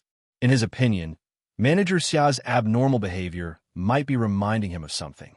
Seeing that Chu Ching Song didn't get angry at Mo Qing Yun, Manager Xia's expression immediately relaxed. He quickly went to Chu Ching Song's side and told him about Mo Qing Yun's situation. The more he listened to Manager Xia, the more shocked Chu Ching Song was. The more he looked at Mo Qing Yun, the more reverent he was. A person who had a true immortal realm mount had an extraordinary background. He wasn't someone the Chu clan could provoke. Chu Ching Song was the strongest person in the Chu clan, but he was only at the peak of the accumulative star realm. If the power behind Mo Qing Yun wanted to take revenge on the Chu clan, it would definitely be a disaster for the Chu clan. Moreover, Mo Qing Yun had just displayed the strength of a true immortal. Chu Ching Song might not be a match for Mo Qing Yun. Thinking of this, Chu Ching Song let out a deep breath. A sense of fear rose in his heart. Fortunately, Manager Xia stopped him in time. Otherwise, he would have made a huge mistake and provoked a terrifying existence for the Chu clan. Haha, so little brother is Yunyun's friend. It's my fault for not treating you well. Knowing that Mo Qing Yun wasn't simple, Chu Ching Song immediately changed his attitude and greeted Mo Qing Yun warmly. Hearing Chu Ching Song's greeting, Mo Qing Yun nodded politely and said, "I came uninvited. Sorry to disturb clan head Chu and everyone." Although Mo Qing Yun didn't have any feelings for Chu Ching Song, he was still Chu Yunyun's clansman. Mo Qing Yun would still treat him politely. Haha, it's fine. Chu Ching Song didn't care at all. He quickly waved his hand at Mo Qing Yun and said, "Since you're here for Yunyun, we won't disturb you any longer." After Chu Ching Song spoke, he glanced at the people around him, indicating that they shouldn't get in the way. This Chu Ching Song knows his place. He's much better than Zhao Shi. Seeing Chu Ching Song's action, Mo Qing Yun smiled faintly and looked at Chu Ching Song with admiration. However, with Chu Ching Song's status as the clan head, it wasn't strange that he could think of this. If he couldn't even see this much, then he was too much of a failure. He wasn't fit to be the clan head. Seeing Chu Ching Song's hint, the people around him became angry and left Chu Yunyun's place. Looking at Mo Qing Yun beside Chu Yunyun, the young women of the Chu clan all left with envy. Why didn't such a talented young man like them take a liking to them? After a while, Chu Ching Song and the others left. Only Mo Qing Yun and Chu Yunyun were left in the courtyard. After everyone left, Mo Qing Yun and Chu Yunyun stood together. The atmosphere became a bit awkward. Looking at Mo Qing Yun before her and thinking about what she did just now, Chu Yunyun's face turned red. What she did just now was far too embarrassing. Chu Yunyun's appearance was already very beautiful. Now that she was mixed with a trace of shyness, she immediately gave people a lovely feeling. "How have you been?" Looking at Chu Yunyun with admiration, Mo Qing Yun was the first to break the silence and asked about Chu Yunyun's situation. "I've been great." Hearing Mo Qing Yun's words, Chu Yunyun gave a simple reply. Then, her expression darkened. "But Guiyu isn't doing well. I haven't heard from her in a long time. I don't know how she's doing." Chapter 1419. Don't worry. I'll make a trip to the Ghost Moon clan later to check on Ghost Moon's situation. Seeing the worried expression on Chu Yunyun's face, Mo Qing Yun smiled faintly at her and said some words of comfort. Next, Mo Qing Yun asked Chu Yunyun about Ghost Moon and her situation after he participated in the Three Realms Immortal Gathering. Chu Yunyun naturally wouldn't hide anything from Mo Qing Yun and told him about the recent situation in detail. After listening to Chu Yunyun's explanation, Mo Qing Yun finally knew the true purpose of the marriage between Ghost Moon and 100 Transformations Golden Peak. Originally, 100 Transformations Golden Peak didn't want to marry Ghost Moon because he fancied Ghost Moon, nor did he want the 100 Transformations clan to ally with the Ghost Moon clan. His true purpose of marrying Ghost Moon was to torture Ghost Moon in the future as a result of taking revenge on Mo Qing Yun. Looks like I've harmed Ghost Moon. After understanding 100 Transformations Golden Peak's true purpose, Mo Qing Yun showed a look of self-blame as he lamented. After that, Mo Qing Yun's face turned cold and indifferent. Killing intent emanated from his body as he said, "Ever-changing Golden Peak, I wouldn't have bothered to make a fuss about this if you had known your place. However, since you insist on courting death, I can only fulfill your wish." At this moment, Mo Qingyun had made a decision in his heart. He was going to kill Hunter Transformation's Golden Peak during the wedding.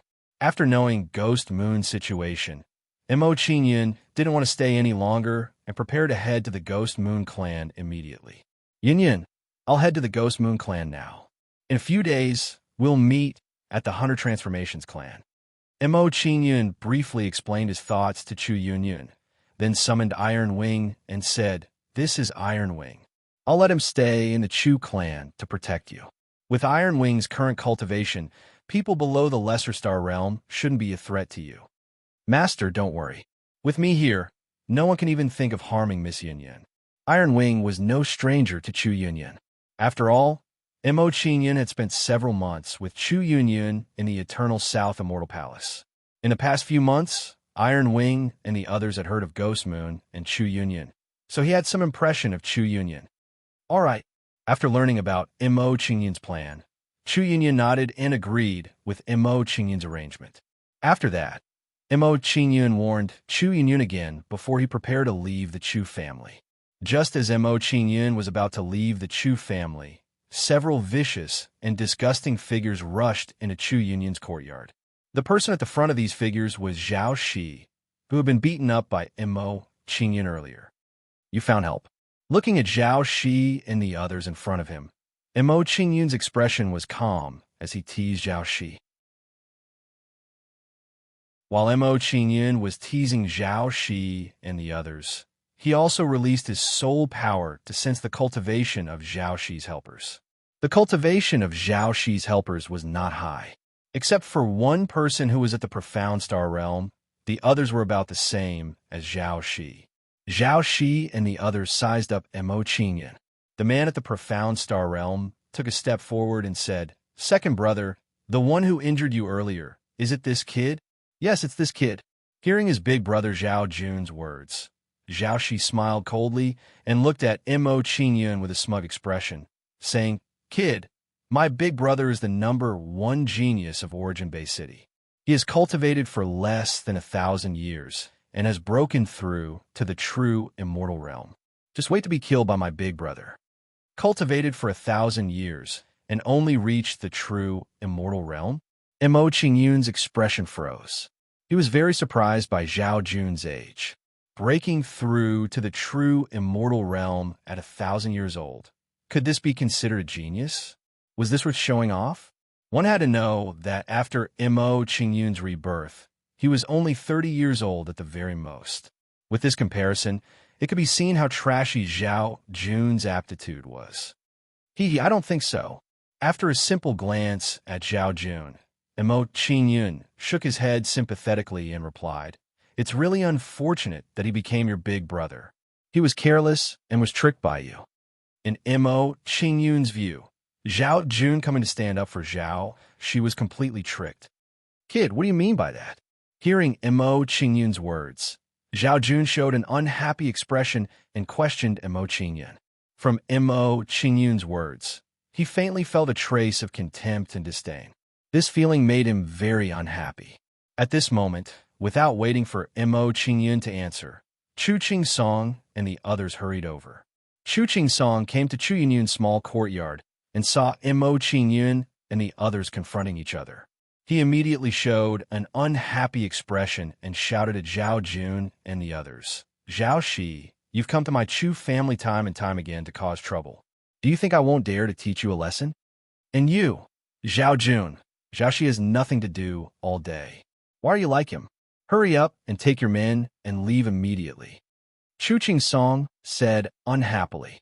He then gave Zhao Jun a look, indicating that he should take his men and leave immediately. Seeing Chu Qing Song's action, Zhao Jun couldn't help but frown. He roughly understood Chu Qing Song's meaning. Chu Qing Song was telling him that Mo Qingyun was not someone he could provoke. It was better to take his men and leave the Chu family as soon as possible. Although he saw Chu Qing Song's hint, Zhao Jun still felt a little unwilling to leave like this after coming so aggressively. For a moment, Zhao Jun hesitated, considering whether to teach Mo Qingyun a lesson or not. Patriarch Chu, in order to avoid any more trouble, let me handle this matter myself, Mo Qingyun said to Chu Qingsong. He glanced at Zhao Jun and said, I'll give you 10 breaths of time to consider. If you want to stand up for Zhao Shi, come outside with me to fight. After Mo Qingyun finished speaking, he no longer paid attention to Zhao Jun and walked out of the Chu family's residence. Seeing Mo Qingyun's action, Zhao Jun was stunned for a moment. Then, he showed a cold expression and gritted his teeth. Boy, I want to see how capable you are. After Zhao Jun finished speaking, he followed Mo Qingyun out of the Chu family's residence. This is troublesome. Seeing Mo Qingyun and Zhao Jun go out together, Chu Qingsong's expression tensed up and a strong sense of worry rose in his heart. Firstly, he was worried that Zhao Jun would be seriously injured by Mo Qingyun in the fight later. At that time, it would be difficult for him to explain to the Zhao family. Secondly, he was more worried that Mo Qingyun would be injured by Zhao Jun in the fight later. If Mo Qingyun was injured and angered the power behind him, the Zhao family would not be the only one to suffer. Soon, Mo Qingyun, Zhao Jun, and the others, surrounded by the crowd, arrived outside the Chu family's residence. Seeing that Zhao Jun was about to fight with Mo Qingyun, some people near the Chu family's residence immediately surrounded them. That's young master Zhao Jun. Look at him now. He seems to be about to fight with someone. A boy with immortal infant cultivation actually wants to fight young master Zhao Jun. He must be tired of living. That boy seems to be from the Chu family. When did the Chu family have such a talent? Indeed, to have such cultivation at such a young age, he is also a genius. However, there is still a big gap between him and Zhao Jun. Chapter 1420. Brat, I didn't become the #1 genius of Source Bay City just because I said so. Zhao Jun showed a proud expression when he saw everyone's admiring gazes. He boasted about himself for a while before saying, Now, I'll show you the power of the #1 genius of Source Bay City. Mo Qingyun couldn't help but sneer when he saw Zhao Jun's performance. He curled his lips and said, Don't be so cocky. Otherwise, when I defeat you later, you won't have the face to see others because you overestimate yourself. Originally, I wanted to give you a chance to admit defeat out of respect for Patriarch Chu, but I've changed my mind. Zhao Jun snorted coldly when he heard Mo Qingyun's ridicule. He wasn't going to show mercy to Mo Qingyun. Zhao Jun didn't say anything else to Mo Qingyun and immediately attacked Mo Qingyun. Immortal technique, Reincarnation Ring of Fire. The moment Zhao Jun made his move, he did not hold back in the slightest, displaying his most powerful technique. As Zhao Jun's hands moved, a surging flame quickly gathered in front of him.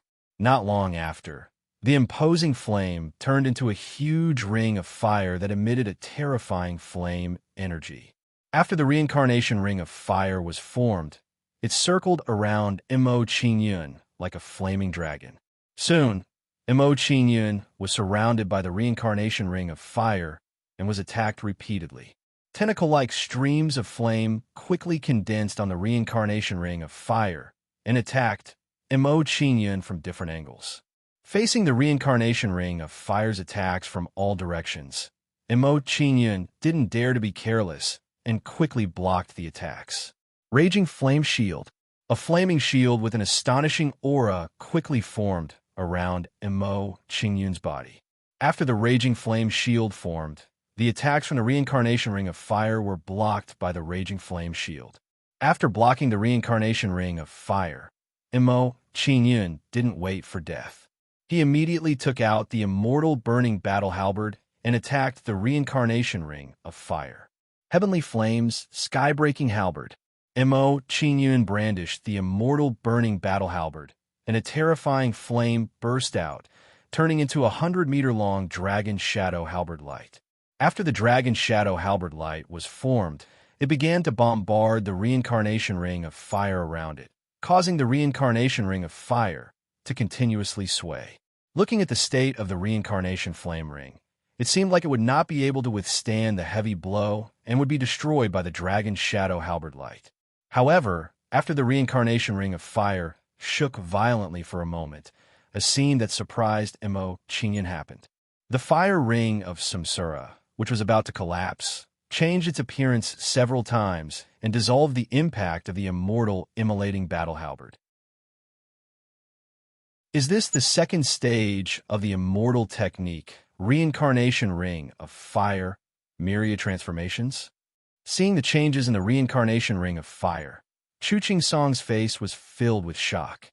He had long heard that Zhao Jun had found an ancient immortal art, the fire ring of reincarnation from an ancient ruin. It was rumored that there were 3 stages to the reincarnation ring of fire.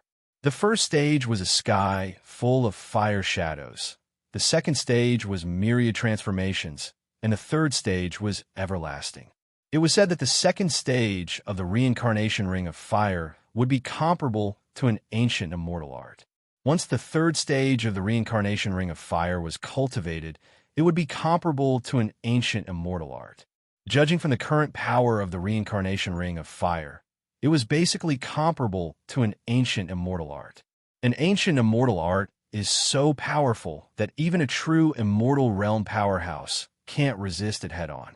I'm afraid Mo Qingyun is in danger. Thinking of the second stage of the reincarnation ring of fire, Chu Song's expression turned solemn. He sighed and said, "It's a pity that my cultivation isn't high enough. Otherwise, I can stop them from fighting."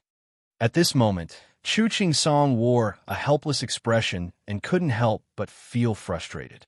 He didn't expect that he, the number 1 expert of the Chu clan, couldn't stop a fight between 2 juniors. While Chu Song was feeling frustrated, Mo Qingyun continuously waved the immortal burning battle halberd in his hand, bombarding the reincarnation ring of fire around him. Under Mo Qingyun's domineering bombardment, the reincarnation ring of fire finally dissipated and turned into drifting flames. However, to Mo Qingyun's surprise, the drifting flames didn't dissipate. Instead, they quickly reformed. After a while, a new reincarnation ring of fire was formed and attacked Mo Qingyun, who was trapped in the middle. The third stage of the reincarnation ring of fire. Seeing the scattered reincarnation ring of fire reformed, Chu Song's expression immediately trembled. He really didn't expect Zhao Jun to have cultivated the reincarnation ring of fire to the third stage. This Zhao Jun hid his strength well. Even I won't be a match for him now. Thinking about how he had been surpassed by a junior, Chu Song revealed a dejected expression, and the frustration in his heart grew even more. He sighed inwardly. It seems that from this moment onwards, Zhao Jun is the number 1 expert in Source Bay City.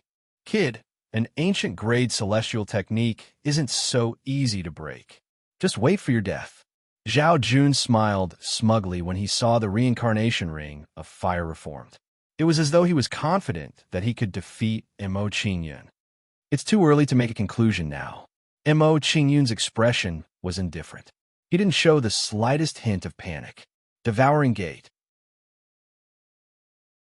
As soon as Mo Qingyun finished speaking, his expression turned serious, and he displayed the Devouring Gate. Since he couldn't disperse the reincarnation ring of fire, he would use the Devouring Gate to devour it and refine it directly. Soon after, a whirlpool-like gate of light quickly formed above Mo Qingyun. As soon as the Devouring Gate was formed, it emitted a terrifying suction force and sucked in the reincarnation ring of fire. As the Devouring Gate continued to absorb the reincarnation ring of fire, the reincarnation ring of fire became thinner and thinner before it slowly disappeared from the world. Zhao Jun was horrified when he saw this. He couldn't believe what he was seeing. The ancient grade celestial technique, the reincarnation ring of fire that he was so proud of, had been neutralized by Mo Qingyun just like that. What other tricks do you have? Just use them. Otherwise, you won't have a chance to make a move. After neutralizing the reincarnation ring of fire, Mo Qingyun smiled mockingly and turned to look at Zhao Jun. Zhao Jun's expression darkened when he heard Mo Qingyun's disdainful words. He said angrily, "Kid, Although you've neutralized my celestial technique, the reincarnation ring of fire, it's impossible for you to defeat me. You're wrong. If I want to defeat you, I only need one look. Mo Qingyun shook his head and immediately rejected Zhao Jun's idea. His expression turned cold as he said, "It seems like you don't have any other tricks up your sleeve. If that's the case, the battle should be over." Spiritual prison. As soon as Mo Qingyun finished speaking, his left eye shone brightly, and a terrifying soul power burst out. Afterwards, the soul force turned into soul chains and slammed into Zhao Jun's sea of consciousness in a domineering manner. After being hit by Mo Qingyun's spiritual attack, Zhao Jun cried out in pain as blood trickled down the corner of his mouth.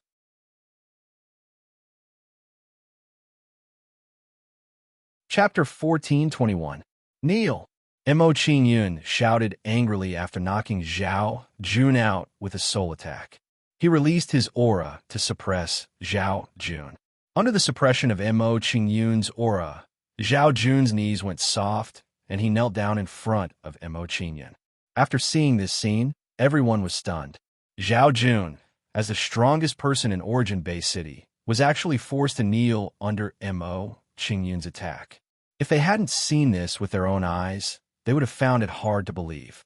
Mo Qingyun's strength is so terrifying. Even with Zhao Jun's strength, he can't resist in front of him.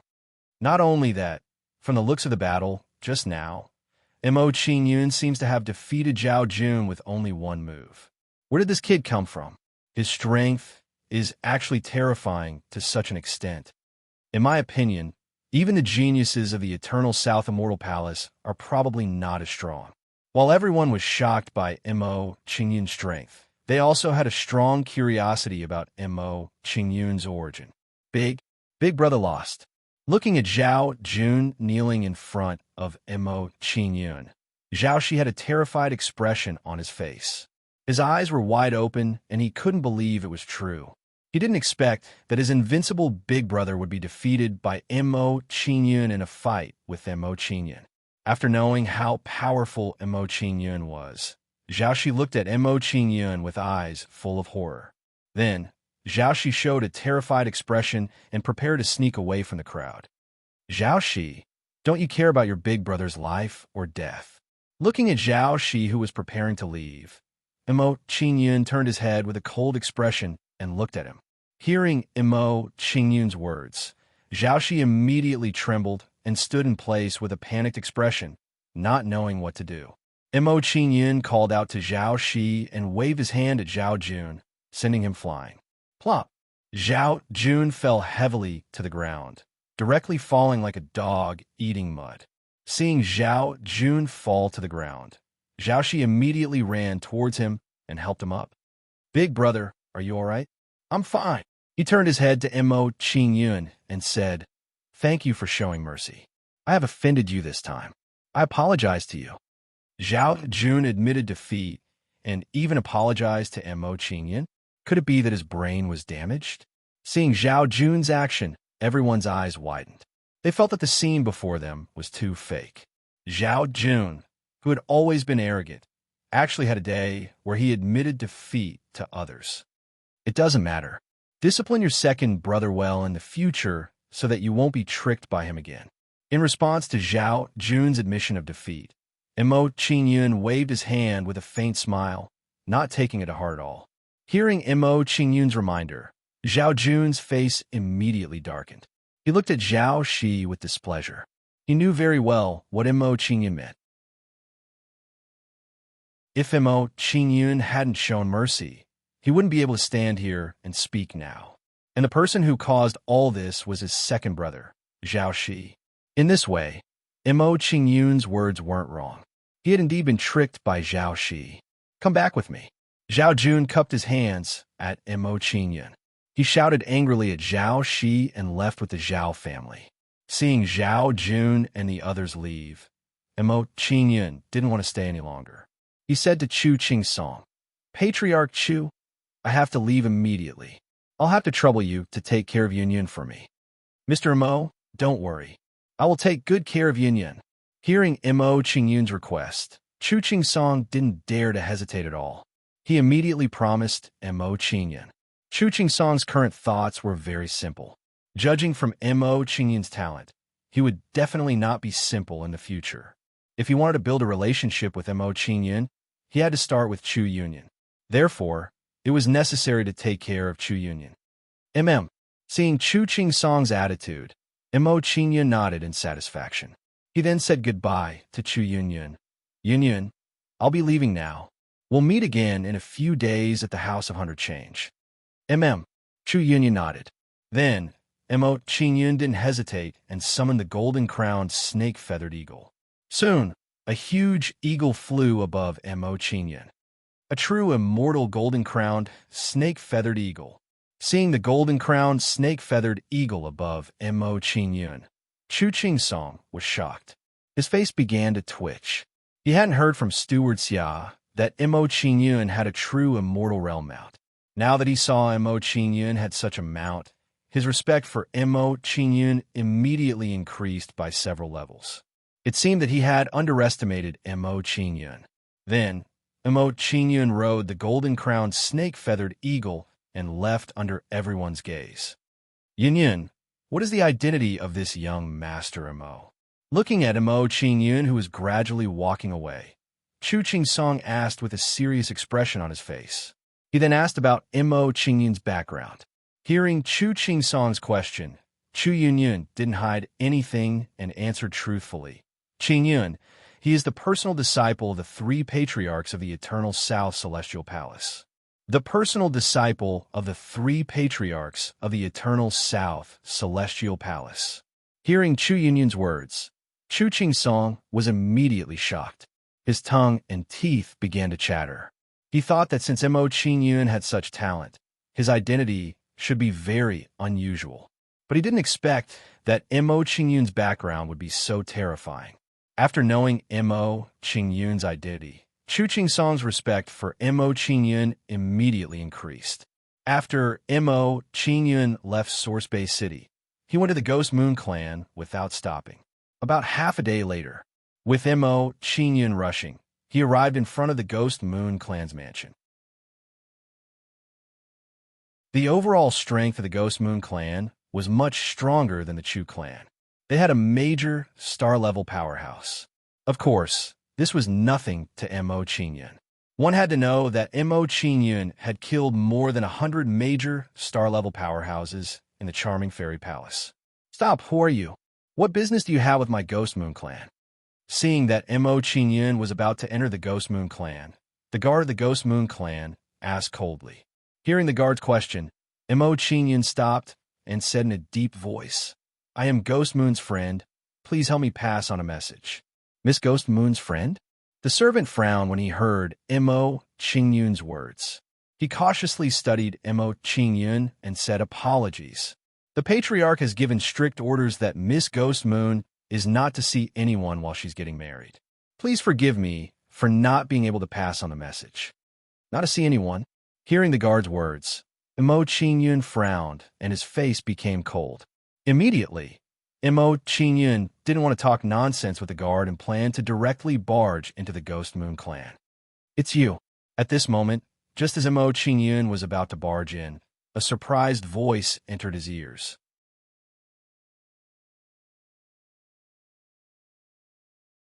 Chapter 1422.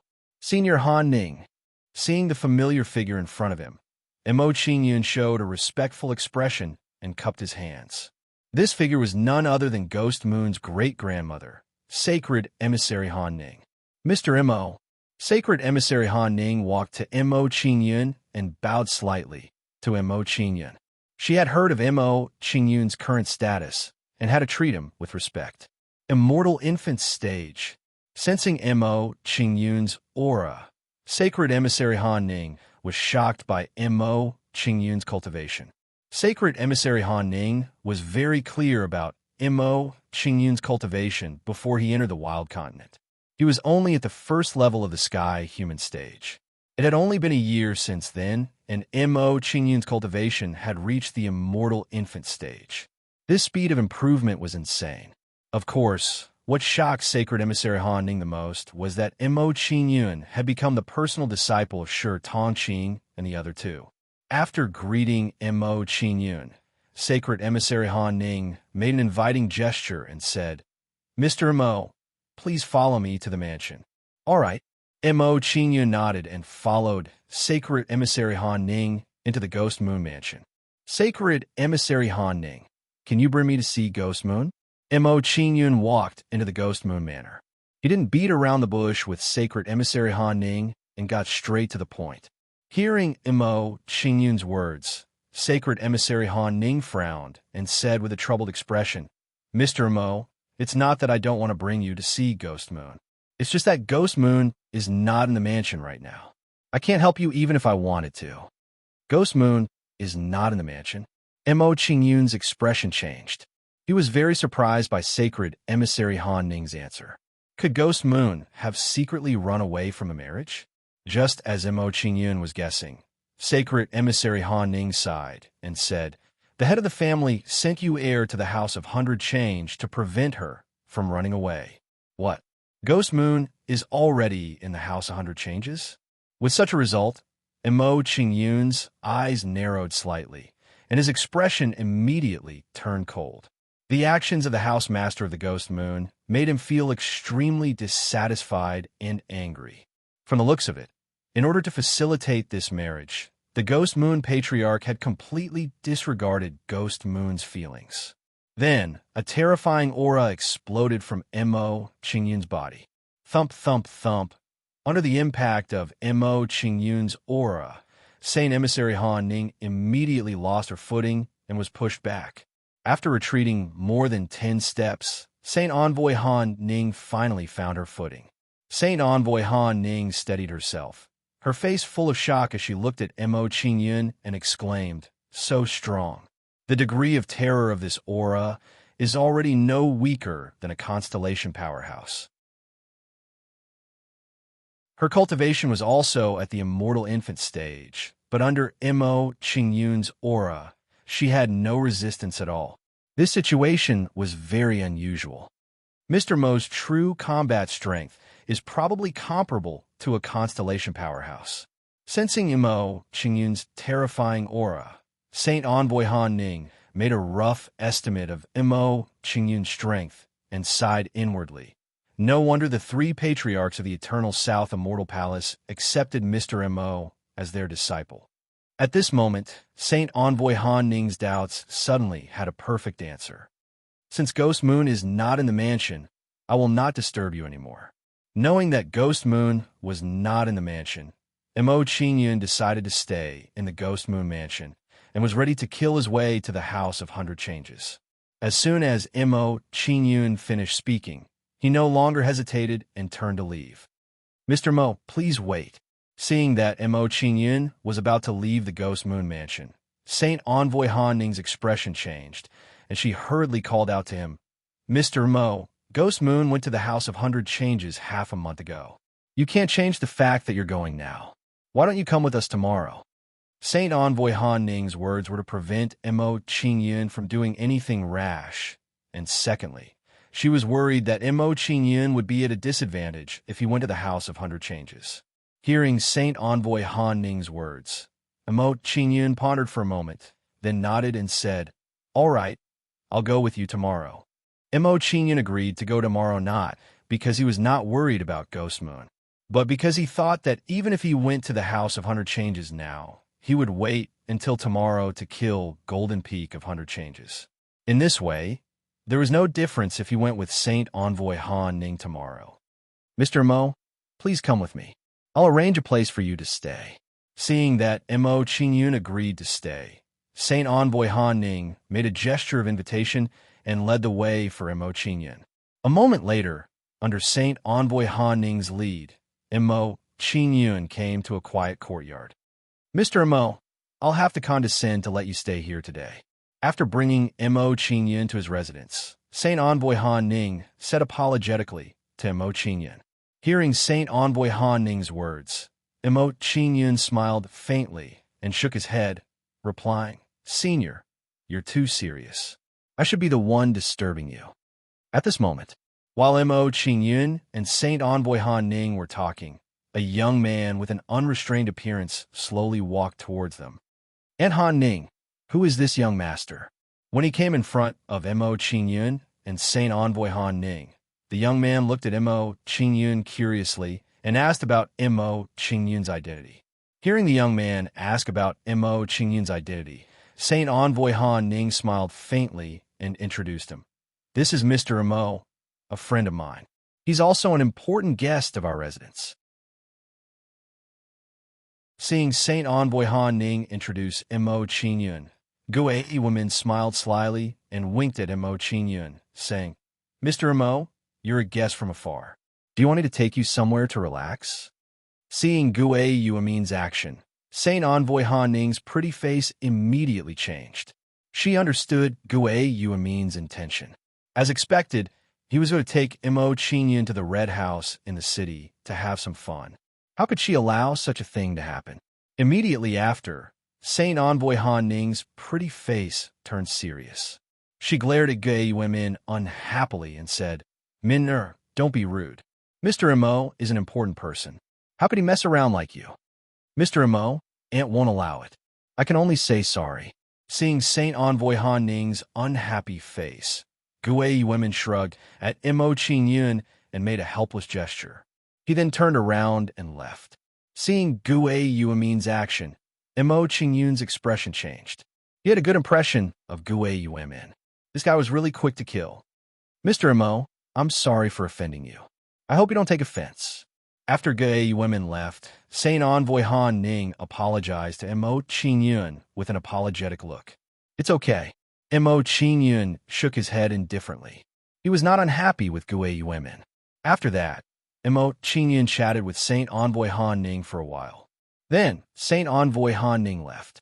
To Mo Qingyun's surprise, Gue Yuemin came back not long after Saint Envoy Han Ning left. Mr. Mo, are you used to living here? Gue Yuemin walked into the yard with a casual smile and asked Mo Qingyun how he felt. Seeing Gue Yuemin walk into the yard, Mo Qingyun was stunned. He smiled faintly and said, I'm used to it. What brings you here? Aunt doesn't know how to entertain people. She neglected Mr. Mo. How could I just ignore it? Gue Yuemin grinned and said his own twisted logic. He then smiled at Mo Qingyun and said, Mr. Mo, it's boring to stay in a house. I'll take you out for a walk.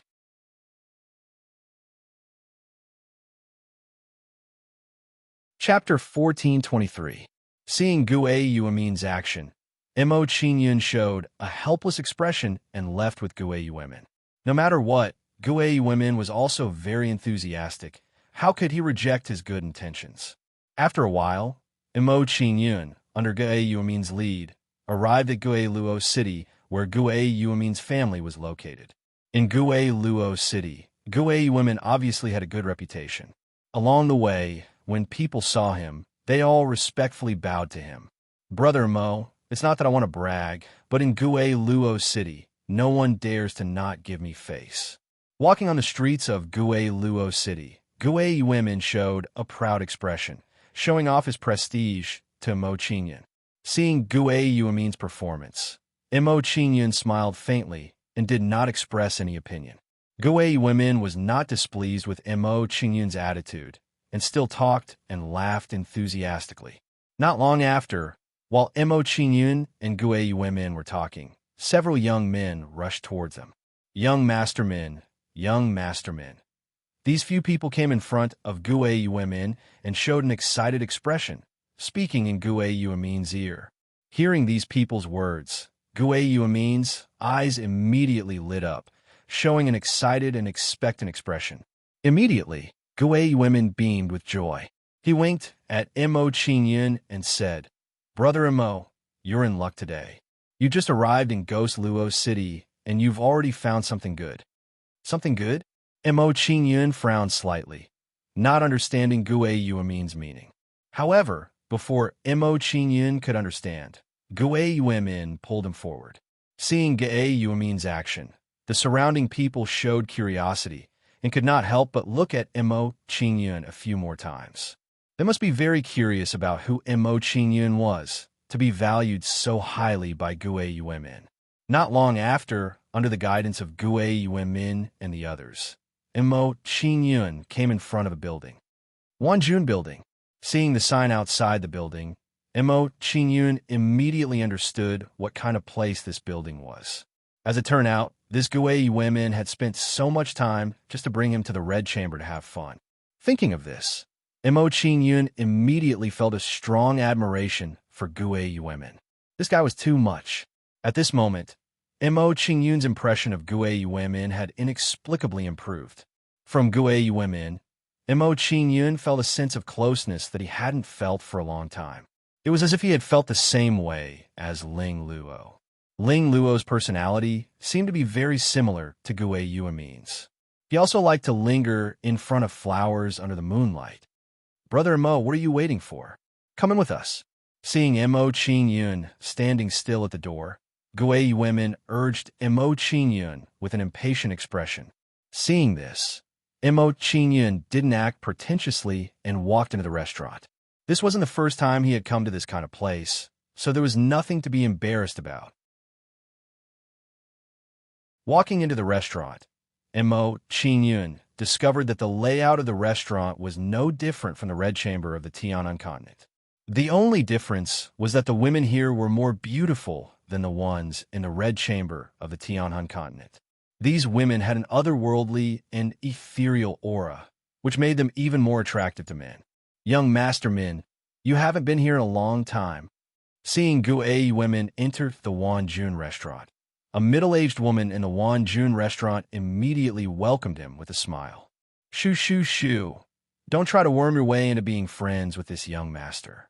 Do I know you that well?" Gue Yuemin's expression was one of disgust as he put some distance between himself and the middle-aged woman. Then he pointed at Mo Qingyun and said, "This is Mr. Mo. I brought him here to relax today. If there are any good goods, immediately call them up." "Yes, I'll go right away. Please wait a moment." Seeing Gue Yuemin introduce Mo Qingyun to Mo Qingyun, the middle-aged woman looked at Mo Qingyun a few more times before immediately going to call the girls. Once the middle-aged woman was far away, Gue Yuemin extended his right hand and gestured for Mo Qingyun to follow him. "Brother Mo, let's go to the second floor first. That old woman will bring people over soon." "All right." Mo Qingyun nodded and followed Gue Yuemin to the second floor of the Wanjun restaurant. Gue Yuemin was clearly very familiar with the restaurant. When he brought Mo Qingyun to the second floor, he walked into a room with great familiarity. Not long after Gue Yuemin entered the room, the middle-aged woman who had just left came in with a group of girls. Seeing the tacit understanding between the middle-aged woman and Gue Yuemin, Mo Qingyun immediately guessed that Gue Yuemin had come here often. "Young mastermen, these girls are new here. They are each more beautiful than the other." After bringing the girls in, the middle-aged woman introduced them with great delight, praising them to the heavens. Especially when the middle-aged woman introduced the last girl, her expression became even more excited. She said with an exaggerated expression, "This girl is called Zhang Sun Chuxin. Her mother is from the Nine-Tailed Fox clan. Her body also contains the bloodline of the Fox clan. Young masterman, you are an expert. You should know about the ladies of the Fox clan." After the middle-aged woman finished speaking, she winked at Gue Yuemin with a you-know expression. "Nine-Tailed Fox clan?" Hearing the middle-aged woman's introduction, Mo Qingyun's expression changed. He curiously sized up Zhang Sun Chuxin. Seeing Mo Qingyun's interest in Zhang Sun Chuxin, Gue Yuemin's expression changed. He hurriedly shouted at Mo Qingyun, "Brother Mo, you can't choose this girl. It's better if you choose someone else." "Why?" Seeing Gue Yuemin's abnormal behavior, Mo Qingyun was puzzled. He couldn't help but ask Gue Yuemin, "Young Master Gue Yuemin, could it be that you like this girl? If that's the case, I can give her to you." For Mo Qingyun, the only reason Zhang Sun Chuxin could attract his attention was because her mother was from the Nine-Tailed Fox clan. If Mo Qingyun had to fight with Gue Yuemin for her, because of this, Mo Qingyun wouldn't do it. How is that possible? Seeing that Mo Qingyun had misunderstood him, Gue Yuemin was excited. He immediately explained, "Mr. Mo, You don't know. This guy is so beautiful. If I'm not wrong, he must be a man. Being beautiful makes him a man? What kind of logic was that? After hearing Gue Yuemin's fallacy, Emo Qingyun was dumbfounded. He was immediately confused by Gue Yuemin's words. Seeing that Emo Qingyun was confused and doubtful of his words, Gue Yuemin explained, "Last time, there was a guy who was as beautiful as him. In the end, the thing that he took out was bigger than mine. It scared the hell out of me." Emo Qingyun was speechless. Other than admiration for Gue Yuemin, there was only admiration left. Even with Ling Luo's martial arts, in front of Gue Yuemin, there was only one word to say. Emo Qingyun didn't want to waste time talking nonsense with Gue Yuemin, so he went crazy with him. Not long after, Gue Yuemin called a few girls and ran to another room to have fun. Seeing this, Emo Qingyun had a helpless expression and asked Zhang Sun Chuxin to stay with him.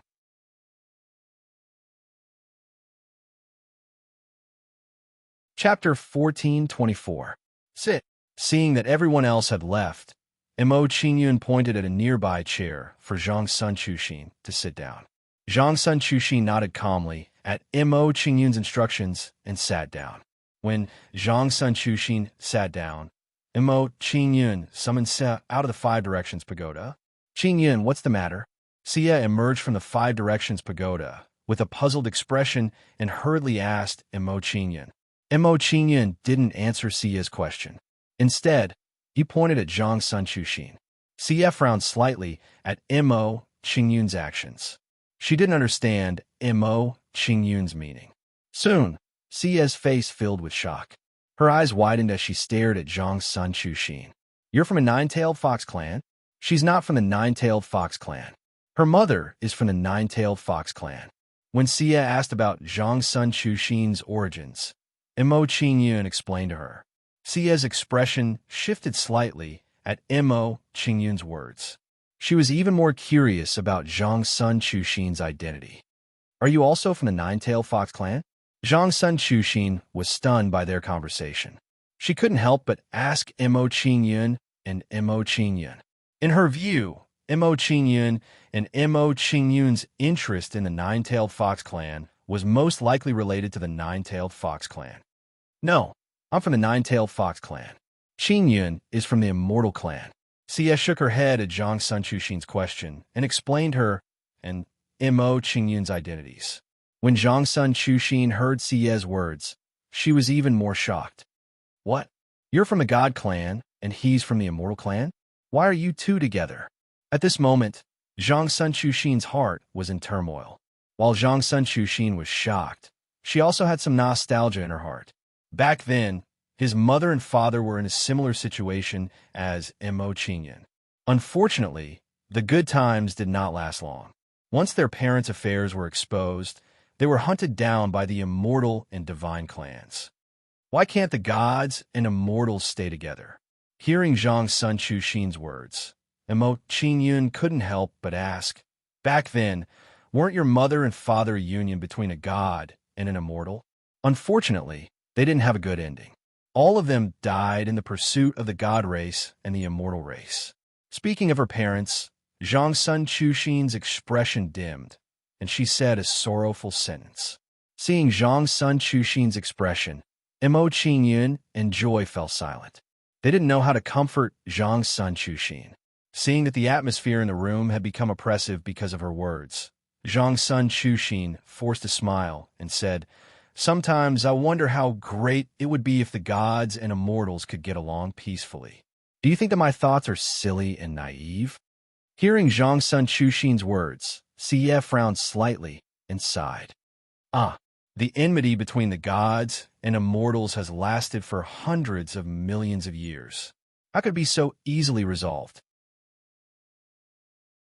Seeing Xie like this, she seemed to think that Zhang Sun Chuxin's thoughts were a little unrealistic. However, Emo Qingyun's current thoughts were the exact opposite of Xie's. "I think that everything in the world has a pattern. When they unite, they separate, and when they separate, they unite. One day in the future, the gods and immortals will definitely coexist peacefully." Emo Qingyun smiled faintly and expressed his opinion.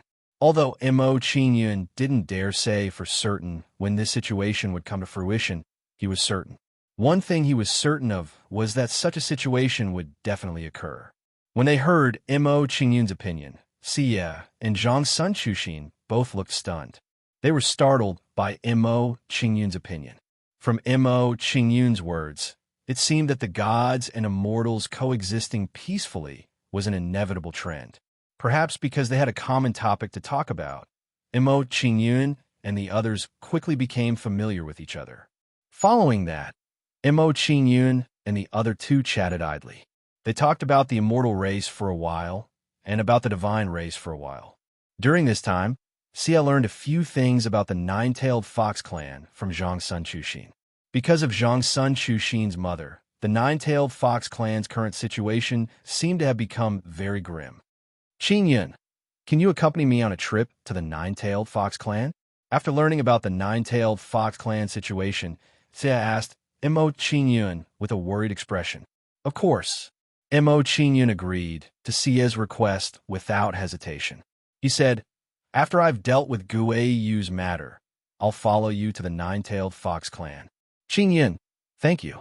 When she heard Mo Qingyun's reply, Xie smiled happily and hurriedly thanked Mo Qingyun. Several hours later, while Mo Qingyun and the others were chatting, Guei Yumin, who had run off to have fun, returned. Brother Mo, you've had enough fun. We should go back. Guei Yumin's voice came from outside the room. From his tone, he seemed to have had a lot of fun. When he heard Guei Yumin's voice, Mo Qingyun sent Xie into the five-direction small pagoda to avoid any unnecessary trouble. After sending Xie into the five directions small pagoda, Mo Qingyun stood up and went to the door. He said to Guei Yumin outside, let's go. Looking at Mo Qingyun in front of him, Guei Yumin looked at Zhang Sun Chuxin and immediately smiled meaningfully. From his point of view, Mo Qingyun's insistence on keeping Zhang Sun Chuxin was probably because he had done something with her. Mr. Mo, can you take Chuxin with you? Seeing that Mo Qingyun was about to leave, Zhang Sun Chuxin had a pleading expression, hoping that Mo Qingyun would take her away from here. From her point of view, the only person in the world who would not discriminate against her was probably Mo Qingyun. After all, a person who could propose peaceful coexistence between the immortal race and the god race would not discriminate between races. Brother Mo, you're amazing. Seeing Zhang Sun Chuxin's request, Guei Yumin was shocked and gave Mo Qingyun a thumbs up. The meaning of Guei Yumin's action could not be more obvious. Any man would be able to understand. He was hinting at Mo Qingyun. Mo Qingyun's skills in that aspect were not bad. He actually made Zhang Sun Chuxin reluctant to leave. Mo Qingyun did not care about Guei Yumin's thoughts. He only looked at Zhang Sun Chuxin with a frown. His current situation was not optimistic. If he brought Zhang Sun Chuxin with him, it would be very inconvenient. However, when he thought of Zhang Sun Chuxin's identity, Mo Qingyun could not bear to leave her here. This was because Zhang Sun Chuxin was a mixed blood between the god race and the immortal race. If people knew, they would discriminate against her. Let's go. After pondering for a moment, Mo Qingyun nodded at Zhang Sun Chuxin and decided to take her away. Seeing that Mo Qingyun agreed to take her away, Zhang Sun Chuxin's expression immediately lit up. She hurriedly ran towards Mo Qingyun and said gratefully, "Thank you, Mr. Mo. In the future, I will serve you well." Serve you well? Hearing Zhang Sun Chuxin's words, Guei Yumin's eyes lit up as if he had found the key point.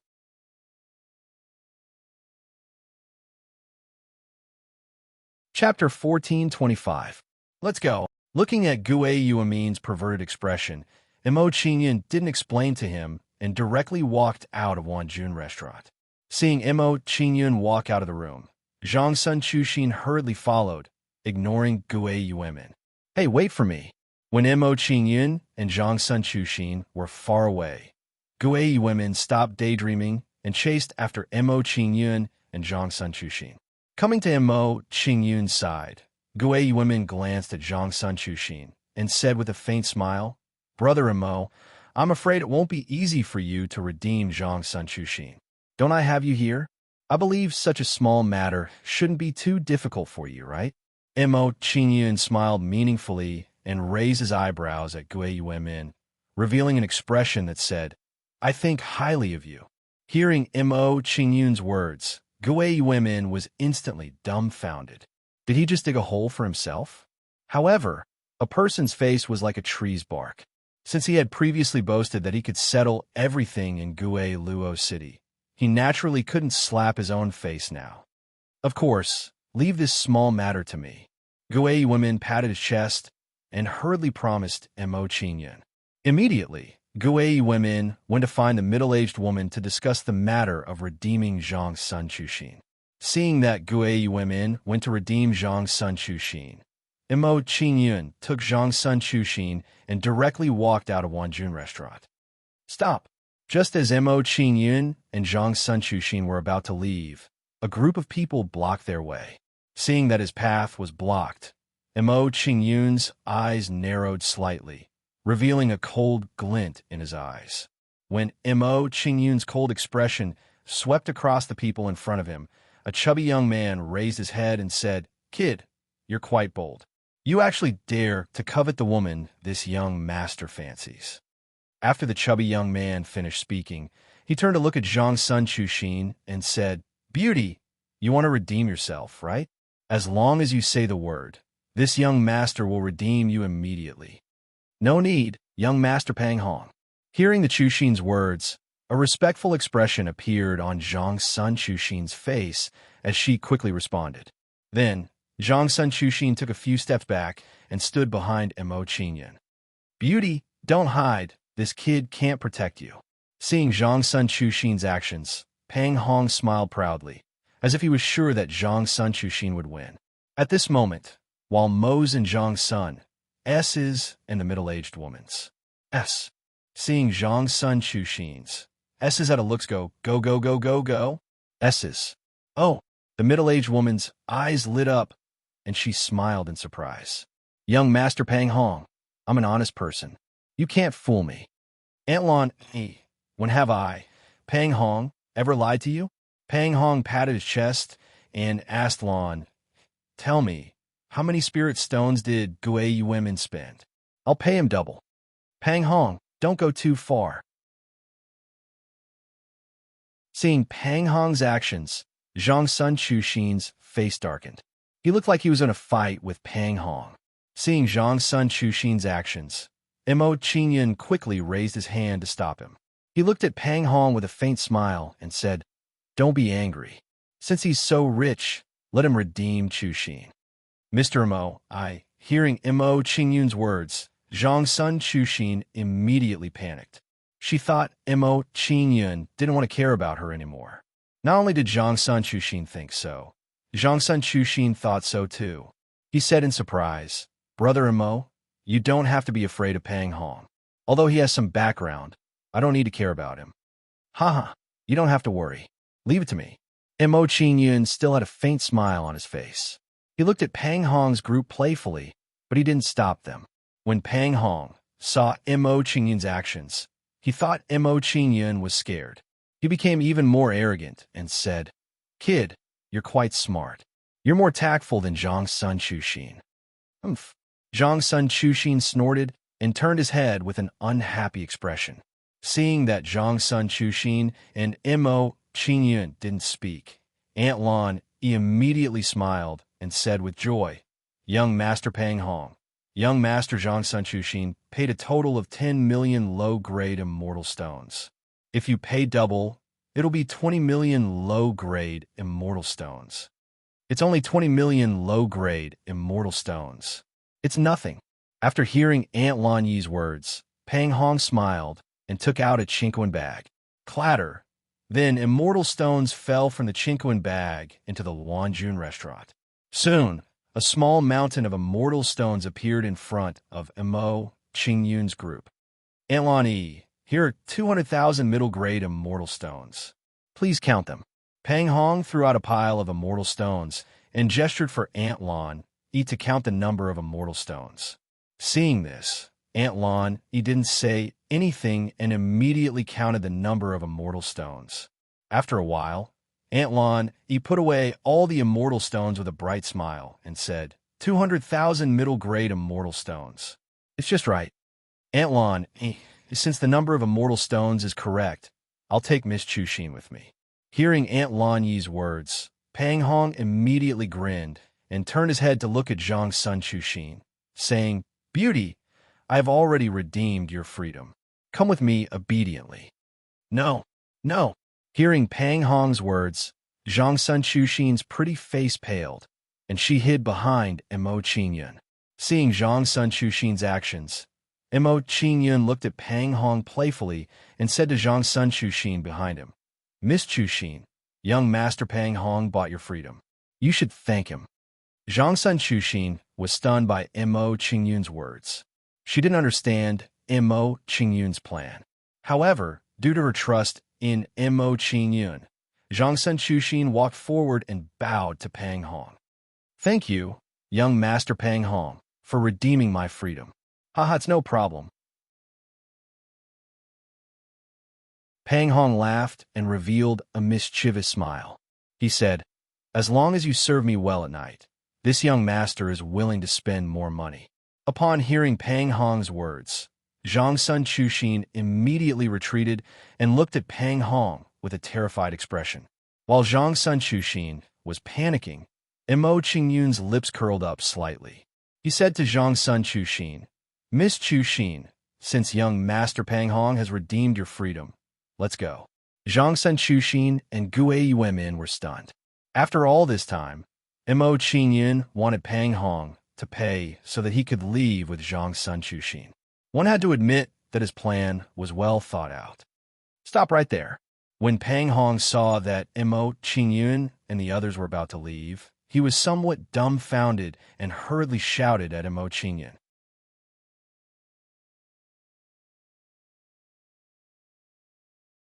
Chapter 1426. Kid, are you teaching me a lesson? Hearing Mo Qingyun's words, Pang Hong was stunned.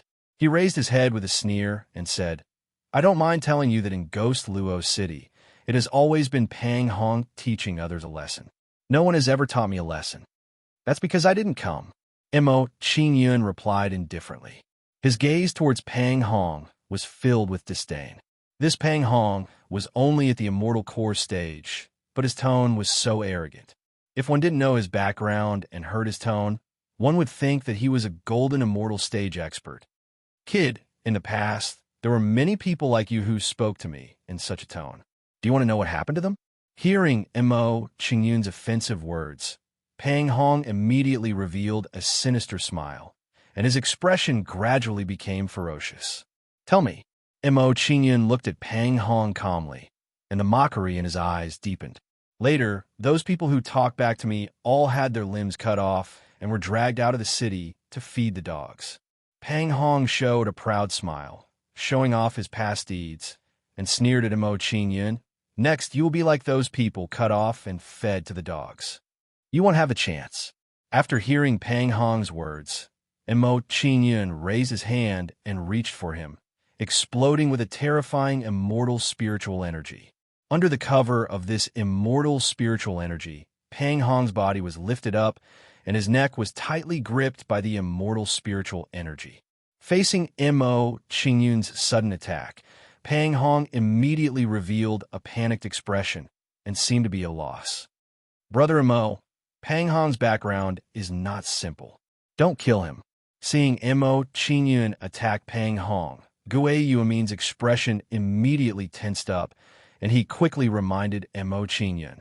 Gue Yuemin was very clear about Pang Hong's background. He was one of the strongest direct descendants of the Pang family in Ghost Luo City. More importantly, Pang Hong's sister was married to a constellation elder of the East Dawn Immortal Palace.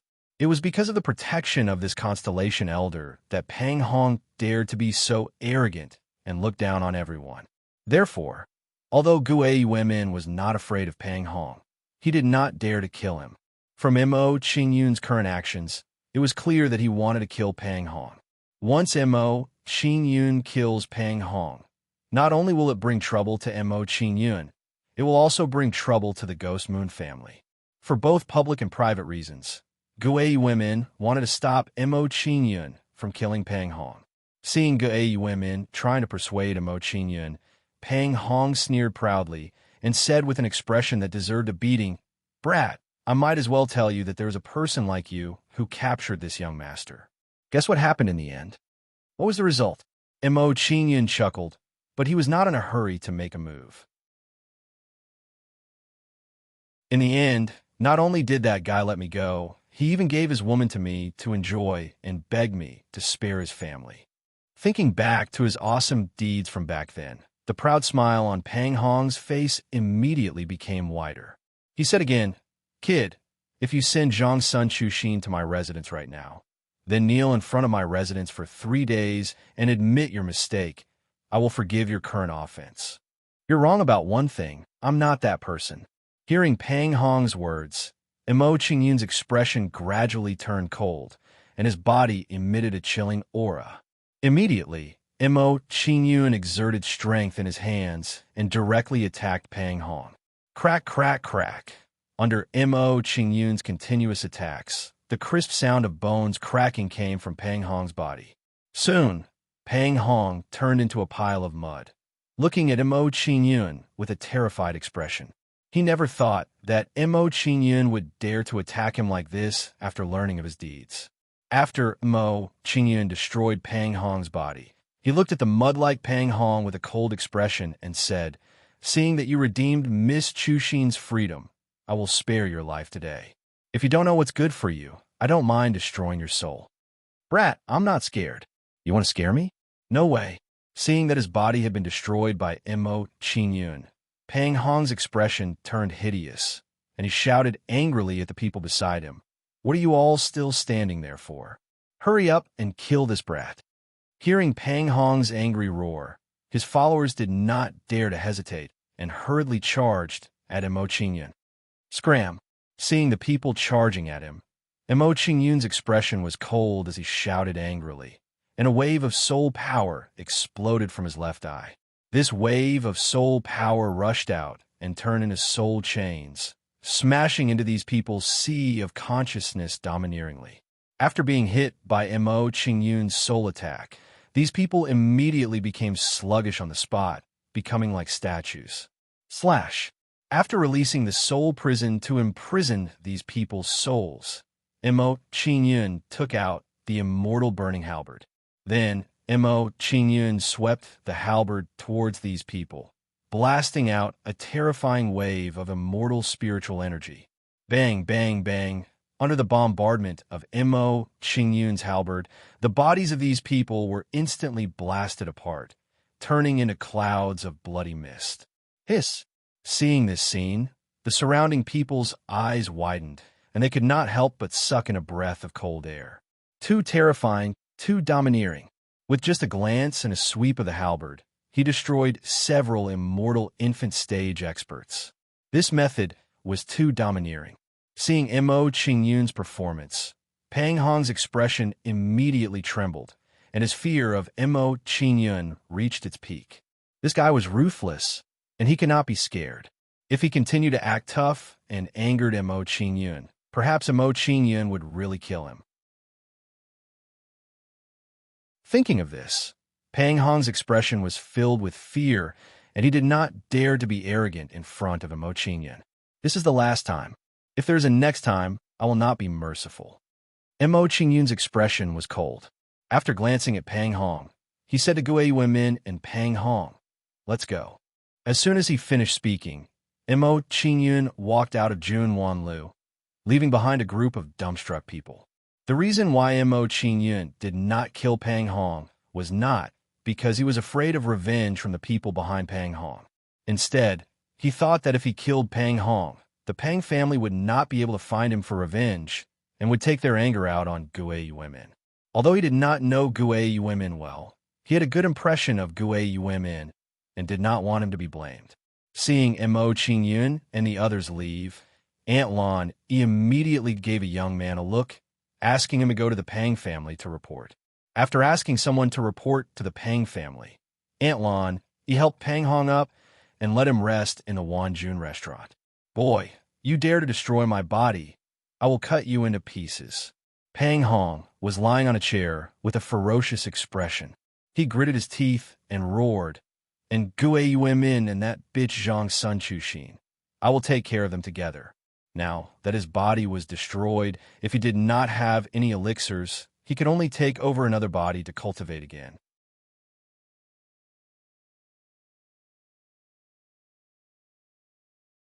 Chapter 1427. A few moments later, a large group of people arrived at Restaurant Wanjun. Their faces are ashen to the extreme. These people are the people in charge of the Pang family. Father, patriarch, you must avenge me. Seeing these people arrive, Pang Hong immediately shows a pleading expression, begging these people to deal with Mo Qingyan. Patriarch, look at this. Seeing Pang Hong's body destroyed, Pangda's face shows a pained expression, suppressing the anger in his heart. He has 5 children in his life. 4 of them are girls. Pang Hong is the only son. Because Pang Hong's cultivation talent is ordinary, he spent a lot of effort to help Pang Hong raise his cultivation. Now that he finally raised Pang Hong's cultivation to the immortal core stage, his body was destroyed by Mo Qingyun. This is equivalent to his life's work being destroyed by Mo Qingyun in an instant. How can this hatred be forgotten?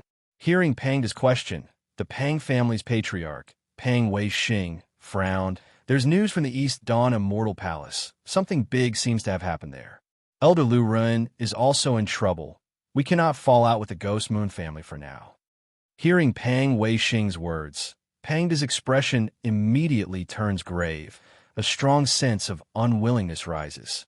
Knowing that his enemy is right in front of him, but he can't take revenge, this feeling is too torturous. Father, hearing Pang Wei-shing's words, Pang Hong's face shows unwillingness, quickly begging Pangda. Hong, your father will definitely avenge you. That kid won't be able to escape. Although he wants to take revenge on Mo Qingyun, reason tells Pangda that he can't do so now. Without the help of the constellation expert Lu Run, even if their Pang family mobilizes all of their people, they won't be able to make the Ghost Moon family surrender. Therefore, he must wait. Wait for the news from East Dawn Immortal Palace and Elder Lu Ren's reply. Carry young Master Hong back first. Pangda forcefully suppressed the anger in his heart and waved his hand to the surrounding people, indicating them to carry Pang Hong back.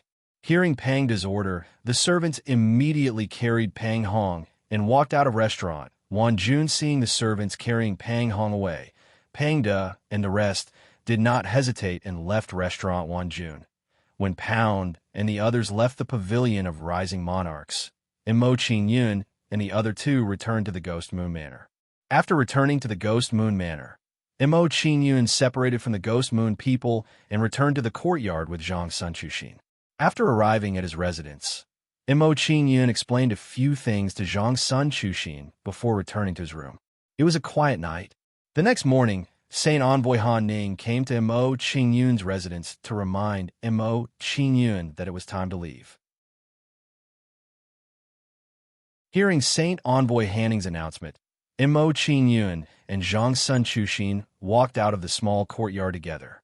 Seeing Zhang Sun Chuxin come out with Mo Qingyun, Sacred Emissary Han Ning frowned and squinted at Zhang Sun Chuxin. Clearly, Zhang Sun Chuxin's sudden appearance made her feel very surprised. However, Sacred Emissary Han Ning was not a meddlesome person.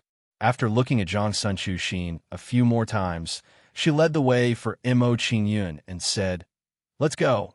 The family head and the rest are waiting." Since Sacred Emissary Han Ning did not ask, Mo Qingyun naturally did not explain. He and Zhang Sun Chuxin silently followed behind Sacred Emissary Han Ning.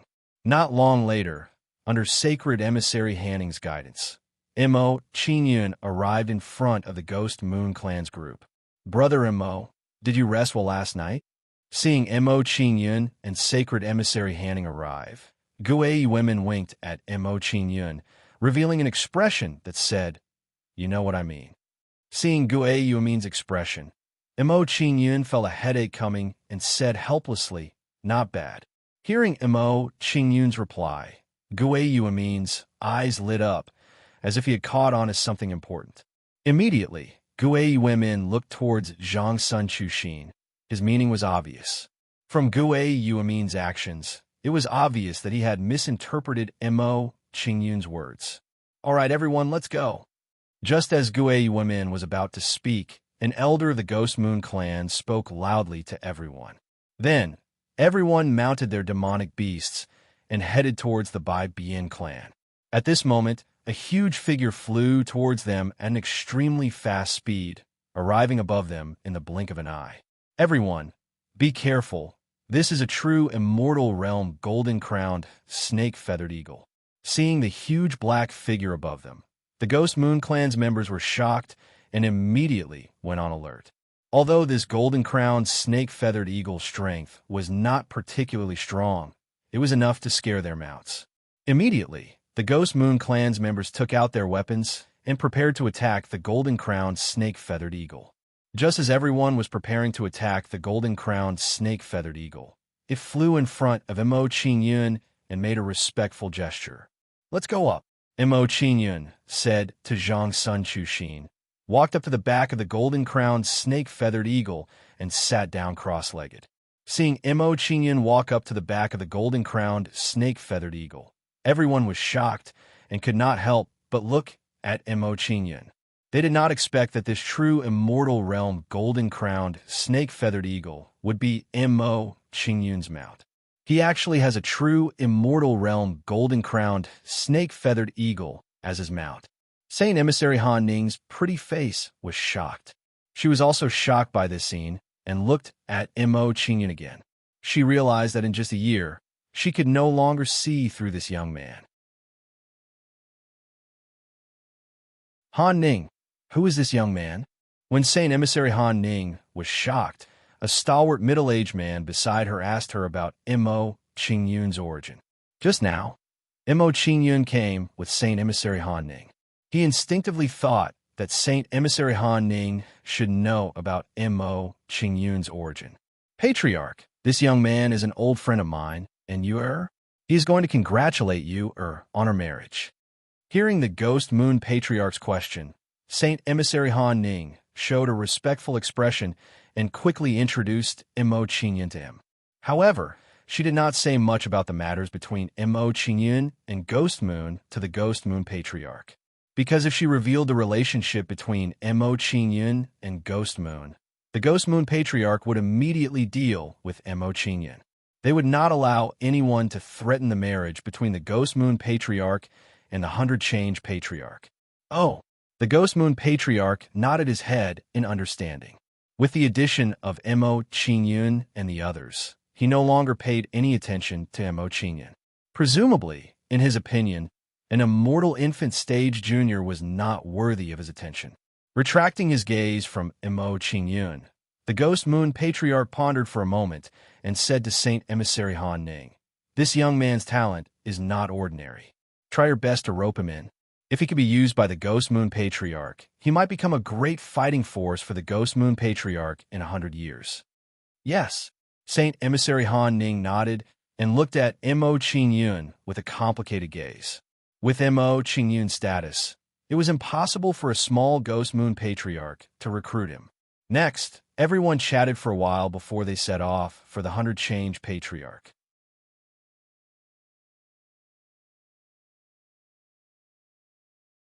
Chapter 1428.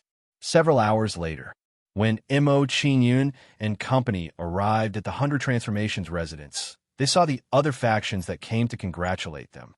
"Brother Yinping, long time no see. How have you been?" Seeing the arrival of the Ghost Moon family head, some familiar people came up to greet him. Long time no see, everyone." Seeing the people greeting him, the Ghost Moon family head revealed a brilliant smile and quickly got along well with the crowd. At the same time, the other members of the Ghost Moon family also started chatting with the people they were familiar with. Seeing the actions of the Ghost Moon family people, Mo Qingyun gradually separated from them and prepared to go to the inner palace of the 100 Transformations residence to look for Ghost Moon. "Young Masterman, I'll have to trouble you to look after Chuxin for me. I have some matters to attend to." Mo Qingyun came to Gue Yuemin's side and instructed him to look after Zhang Sun Chuxin before preparing to enter the inner palace of the 100 Transformations residence. Brother Mo, the 100 Transformations residence is heavily guarded. It's best if you don't wander around. Seeing that Mo Qingyun was about to enter the inner palace of the 100 Transformations residence, Gue Yuemin's expression immediately turned solemn and quickly stopped Mo Qingyun. Hearing Gue Yuemin's reminder, Mo Qingyun faintly smiled and shook his head. Don't worry, I'm just casually walking around. I won't attract the attention of the 100 Transformations residents. Well, if you run into any trouble, just tell them my name. Hearing Mo Qingyun's words, Gue Yuemin's expression eased up a bit and worriedly instructed Mo Qingyun. Mo Qingyun nodded and walked towards the inner palace of the Ghost Moon residence, separating from Gue Yuemin and company. Just as Gue Yuemin said, the 100 Transformations residence is heavily guarded. Before Mo Qingyun could walk far, he was stopped by a few guards.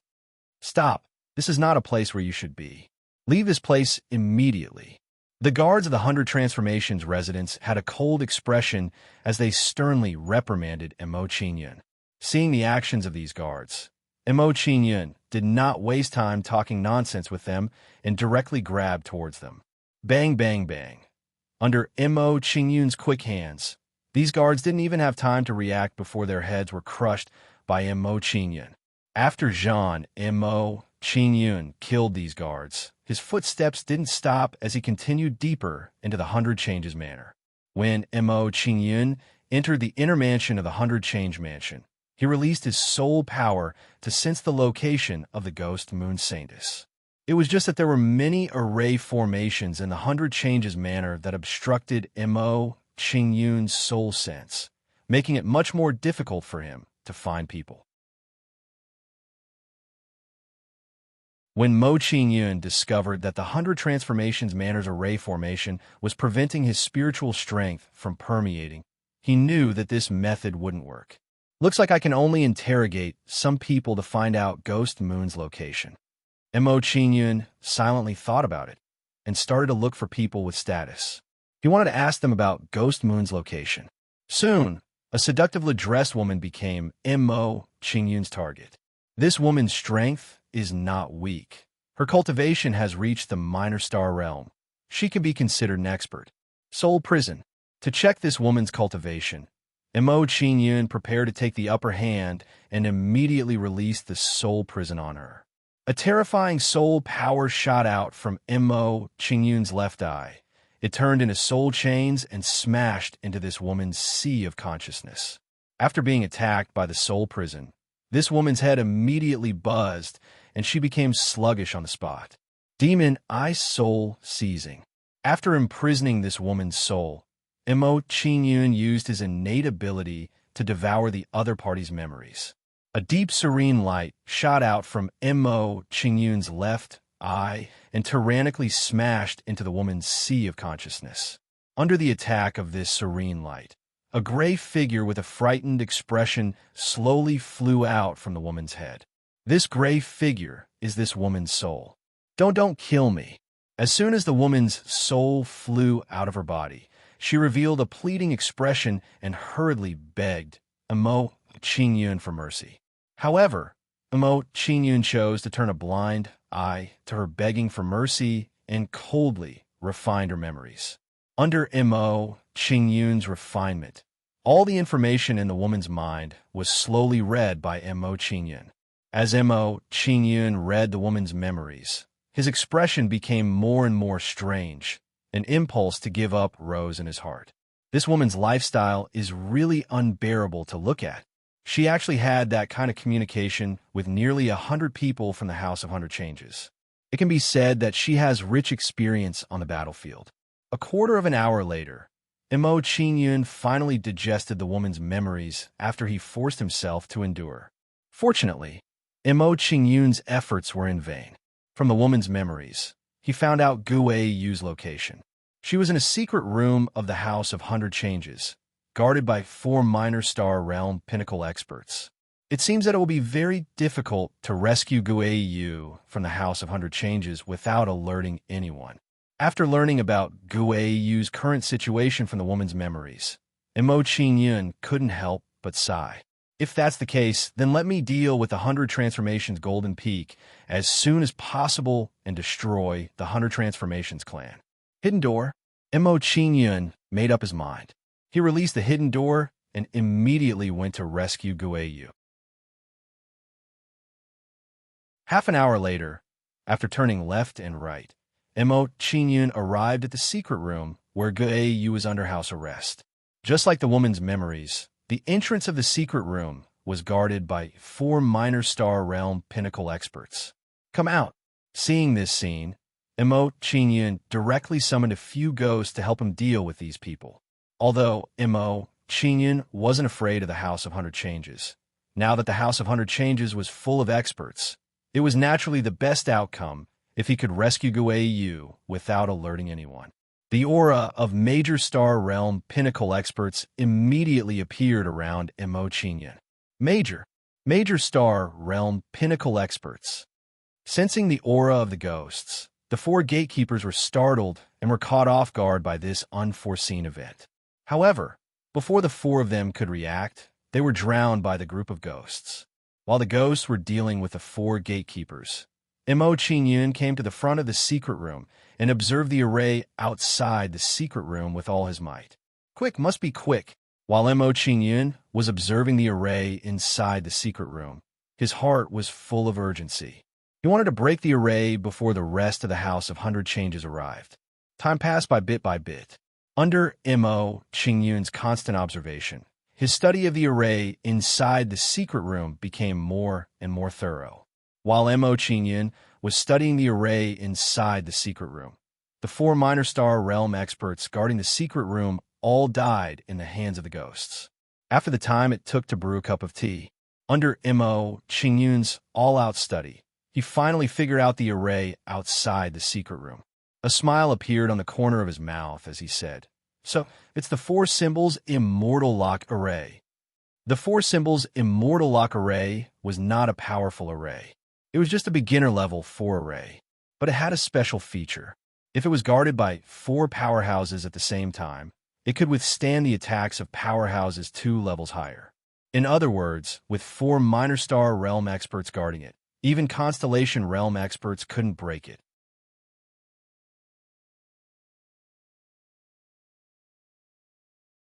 Chapter 1429. Open for me. Knowing what kind of array was outside the secret chamber, Mo Qingyun immediately formed a hand seal and raised his hand to blast the array. When Mo Qingyun's palm touched the array, a ray of light immediately appeared on the array and turned into a colorful light screen that appeared before Mo Qingyun's eyes. The moment the array appeared, the mark on Mo Qingyun's palm quickly sank into the array. Immediately after, the array began to shake like a candle in the wind, swaying unsteadily. Pop! The array shook for a moment, then burst like a bubble before Mo Qingyun's eyes. With the collapse of the array, the secret chamber where Guiyu was under house arrest appeared before Mo Qingyun's eyes. Seeing this, Mo Qingyun's footsteps did not stop as he immediately opened the door and walked into the secret chamber. Creak! Mo Qingyun opened the door of the secret chamber and saw a familiar, beautiful figure sitting by the bed with a haggard face. Seeing the beautiful figure in the secret chamber, Mo Qingyun's chest tightened as he revealed a distressed expression and said, "Guiyu, I'm here."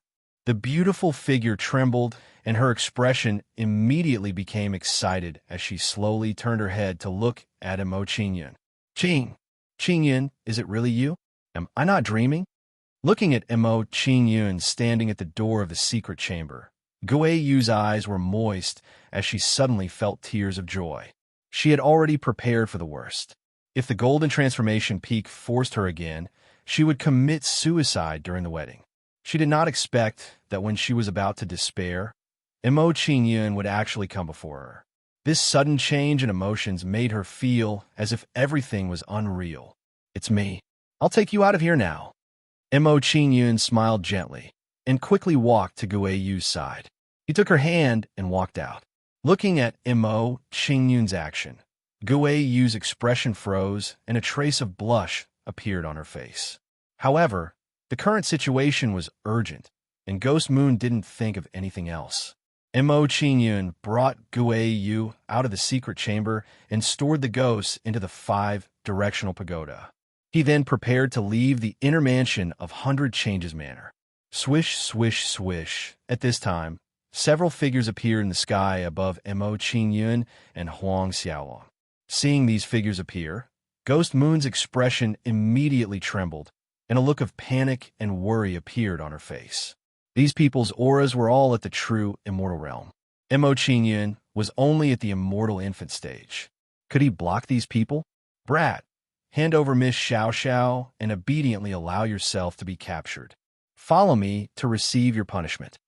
An old man in the sky had a solemn expression as he berated Mo Qingyun sternly. Ghost Moon Sanus's real name was Ghost Moon Xiao Xiao. Mo Qingyun called her Ghost Moon out of habit. As soon as the old man finished speaking, he released the aura of a minor star realm expert and pressed down on Mo Qingyun. To the old man's surprise, Mo Qingyun remained calm under the pressure of his aura. It was as if his aura didn't exist. You can actually ignore my aura pressure. You have some skills.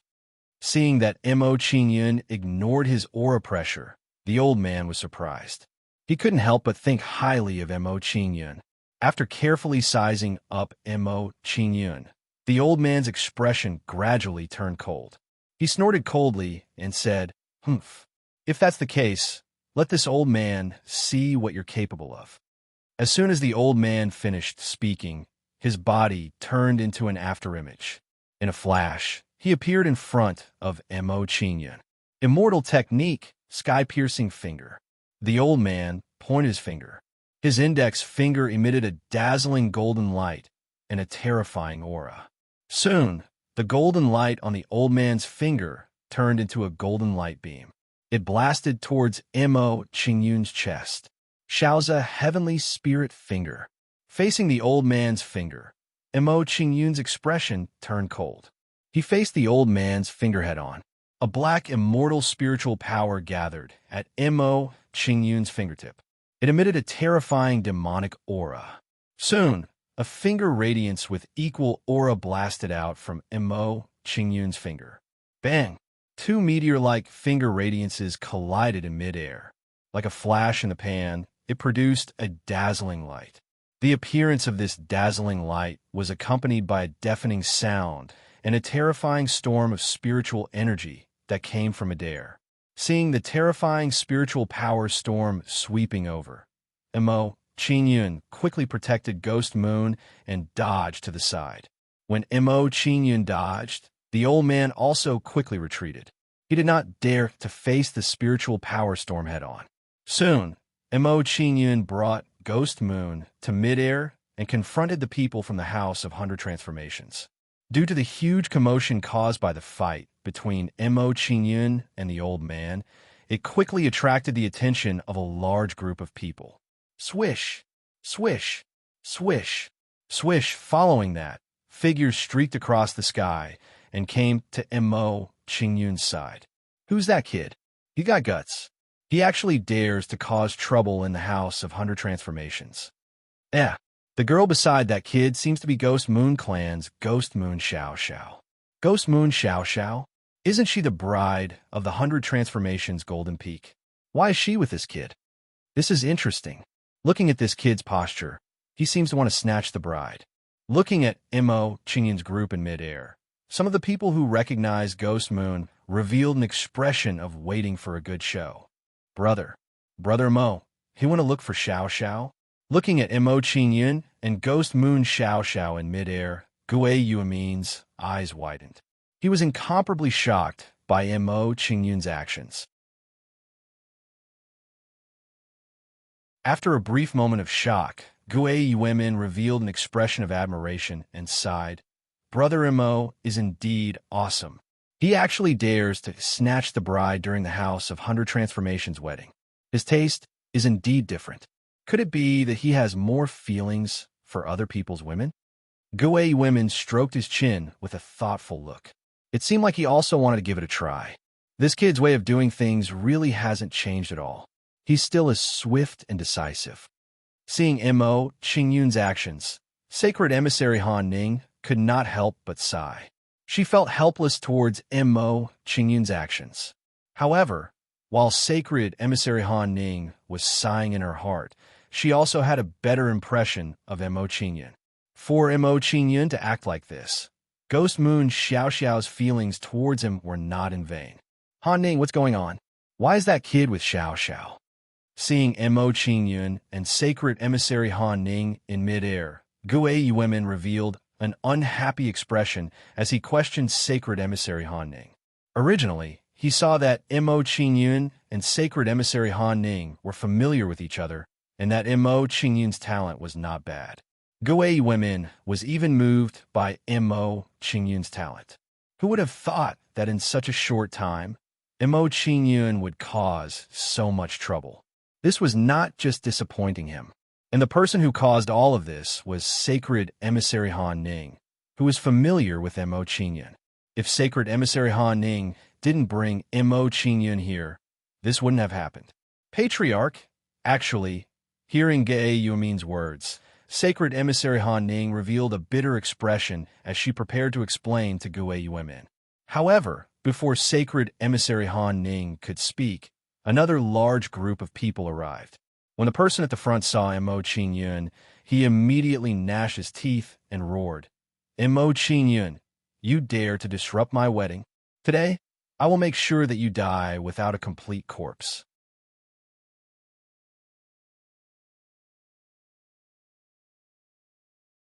Chapter 1430. Not only am I going to ruin your wedding, but I'm also going to kill you on your wedding day. Mo Qingyun replied coldly as he looked at the 100 Transformations Golden Peak that had arrived with the crowd. His expression was cold. The members of the 100 Transformations clan felt humiliated when they heard Mo Qingyun's words. They flew into a rage and shouted, Brat, you're really arrogant. Let's see how you're going to turn my 100 Transformations clan upside down today. Mo Qingyun ignored the actions of the 100 Transformations clan and walked towards the crowd with Gue Yuxiao. Soon, Mo Qingyun and Gue Yuxiao arrived in front of the Chu clan. Qingyun, you really rescued Xiao Xiao. Chu Yunyun was excited when she saw Mo Qingyun and Gue Yuxiao walking towards her. She quickly went up to them. Chu Qingsong frowned when he saw Chu Yunyun's actions. He was worried and worried.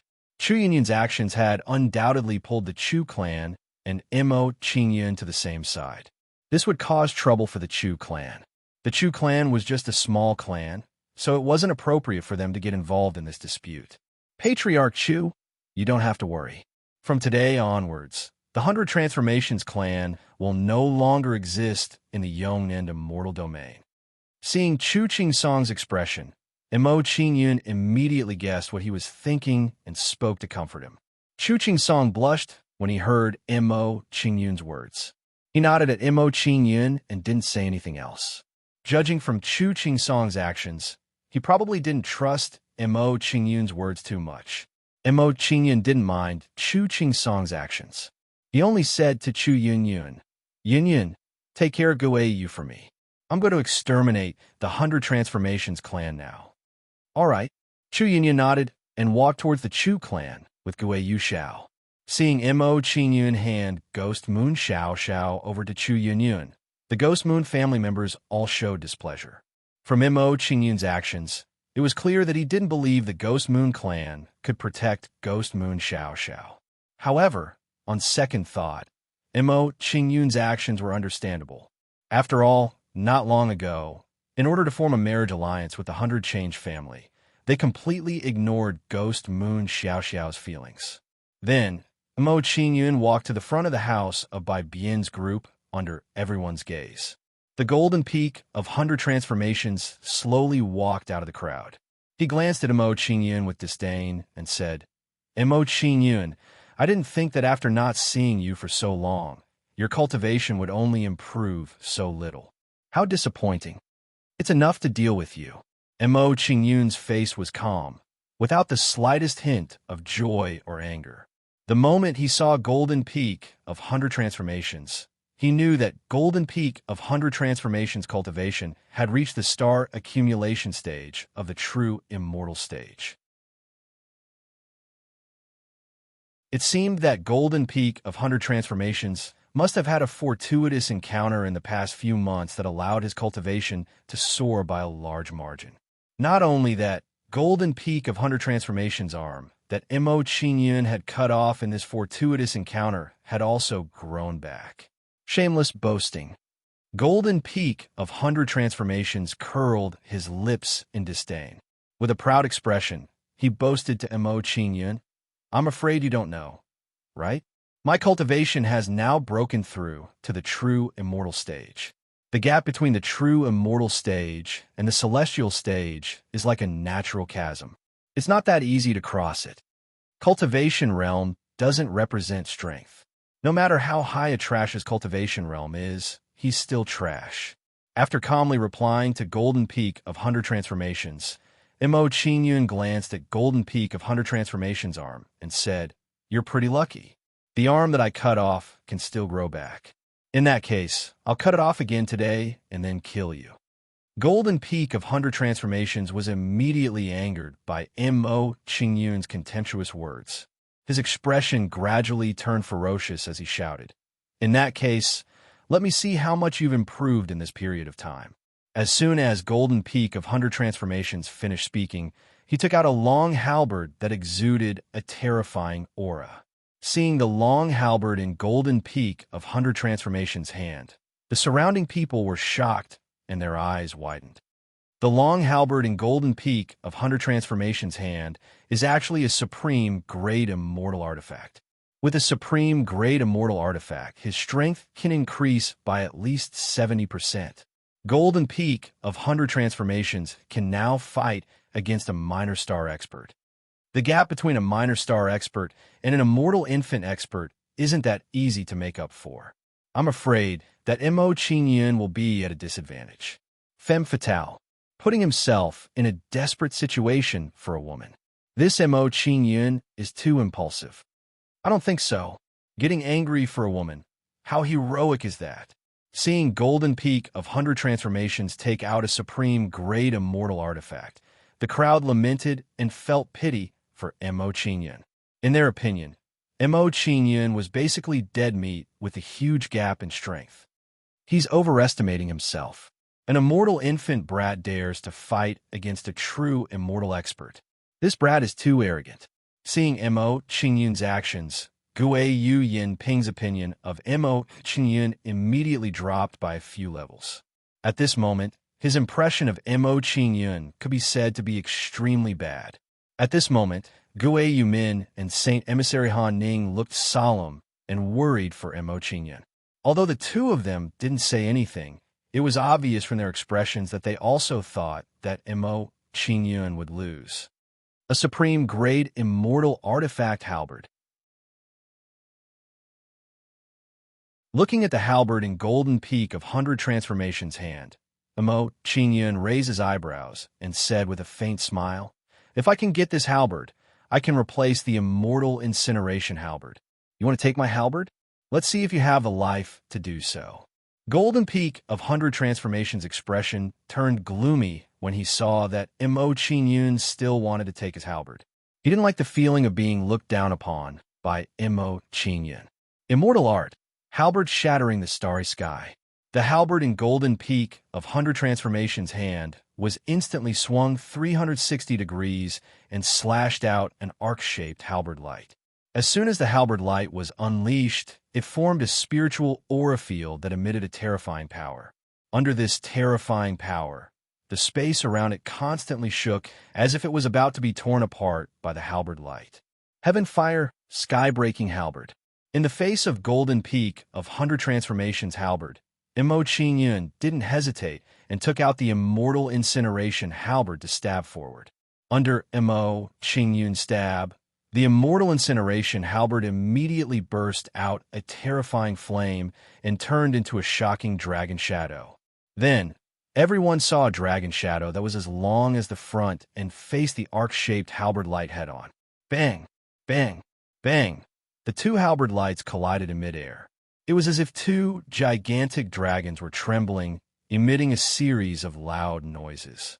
When a loud noise was heard, a terrifying spiritual energy wave also wreaked havoc in the air. Under the sweeping of the spiritual energy, the surrounding people retreated one after another. They were quite frightened by the movement in front of them. Although Mo, Qingyun, and Golden Peak of 100 transformations didn't have a high cultivation, the movement of their battle was enough to make the lesser star powerhouses wary. After everyone retreated for a moment, they revealed a nervous expression as they watched the two halberd lights fighting in midair.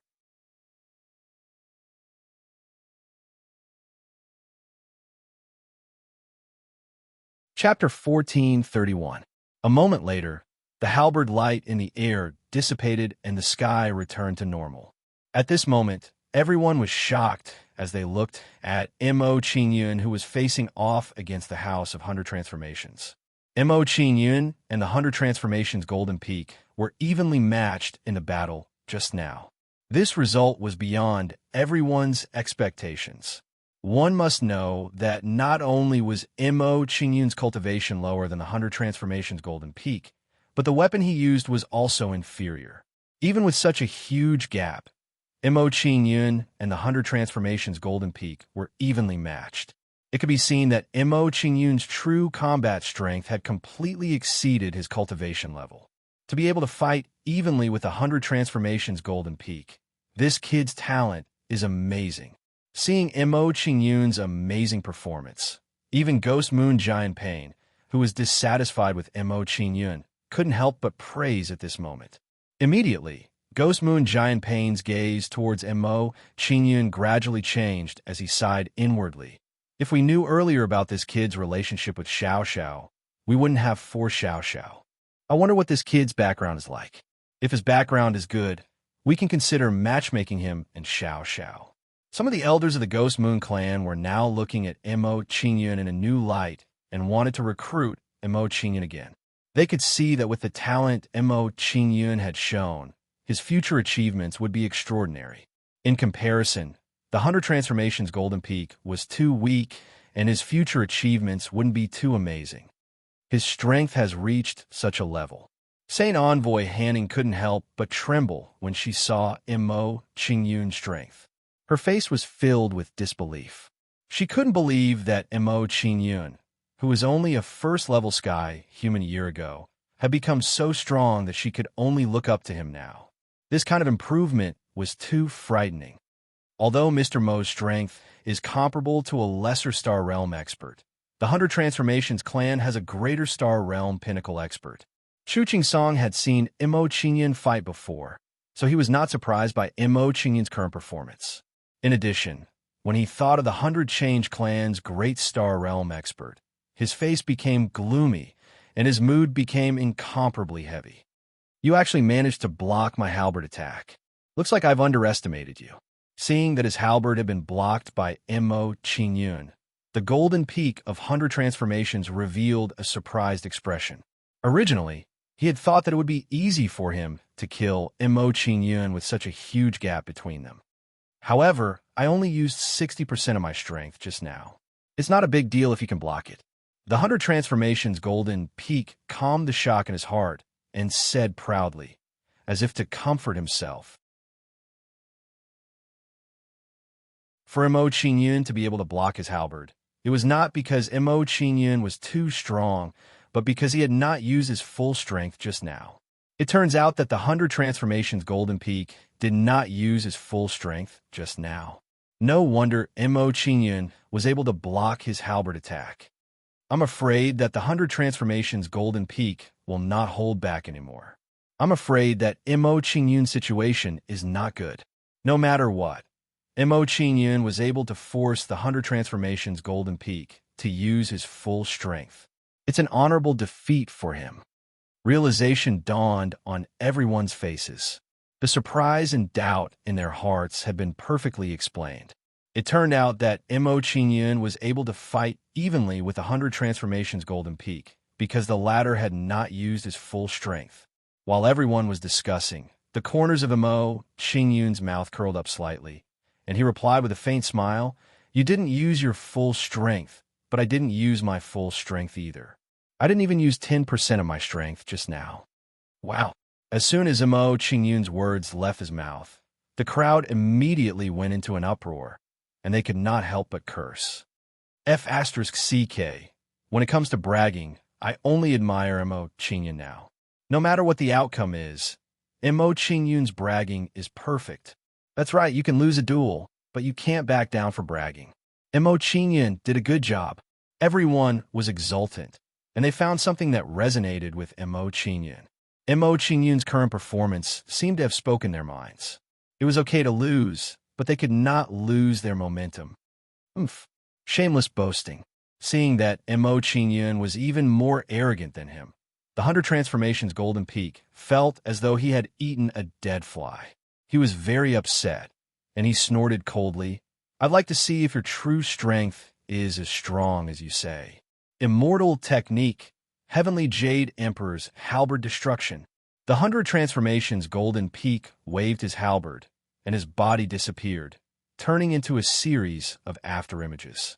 Then, these afterimages shrouded Mo Qingyun and attacked Mo Qingyun from all directions. Heavenly Flames, Sky-Breaking Halberd. Facing the 100 Transformations Golden Peak's halberd, Mo Qingyun did not wait for death, and he waved the immortal burning halberd without hesitation. Mo Qingyun held the immortal burning halberd, and he spun 360 degrees on the spot, slashing out an arc-shaped halberd light. When Mo Qingyun waved the immortal burning halberd, he also released the power of the rushing Thunderwind Path, as well as 10% of the power of the Sovereign Star position. With the support of these two forces, the power of the Heavenly Flames Sky-Breaking Halberd immediately increased by many folds. Roar! A terrifying flame energy turned into a 1,000-meter-long fire dragon, and it circled around Mo Qingyun. Then, the fire dragon halberd light moved around Mo Qingyun, like a dragon emerging from the sea, and slowly flew into the sky. Then, the fire dragon halberd light turned into a flaming wall, protecting Mo Qingyun in the middle. Bang, bang, bang. When the 100 Transformations Golden Peak's attacks hit the flaming wall, loud bangs were heard, and a terrifying storm of spiritual energy broke out. But without exception, none of the attacks from the 100 Transformations Golden Peak could break through the flaming wall. How? How could this be? Seeing that his attack had no effect on Mo Qingyun, the Golden Mountain of Myriad Transformations immediately revealed a panicked expression. With his cultivation in the true immortal realm and the help of a supreme immortal artifact, he could not even break through Mo Qingyun's defense. Was there anything more terrifying than this? Was Mo Qingyun really that powerful? Looking at the flustered Golden Transformation Peak, the corners of Mo Qingyun's mouth curled up slightly as he teased. Golden Transformation Peak, I only used 10% of my strength. Is this all you've got? You. Hearing Mo Qingyun's words, the 100 Transformations Golden Peak suddenly had the urge to vomit blood. He was hit hard by Mo Qingyun. He couldn't even break through Mo Qingyun's defense when he used his full strength. It was indeed a bit too embarrassing. The 100 Transformations Golden Peak's face twitched a few times. He looked at Mo Qingyun gloomily and shouted, "Mo Qingyun, if you really have the ability, come out and fight me head-on. Don't hide in your shell like a big turtle, not daring to come out. You want to fight me head-on? I'll fulfill your request." Hearing the 100 Transformations Golden Peak's words, Mo Qingyun removed the flaming wall and stared at the 100 Transformations Golden Peak. 100 Transformations Golden Peak, I don't mind telling you that you will lose even more miserably if you fight me head-on.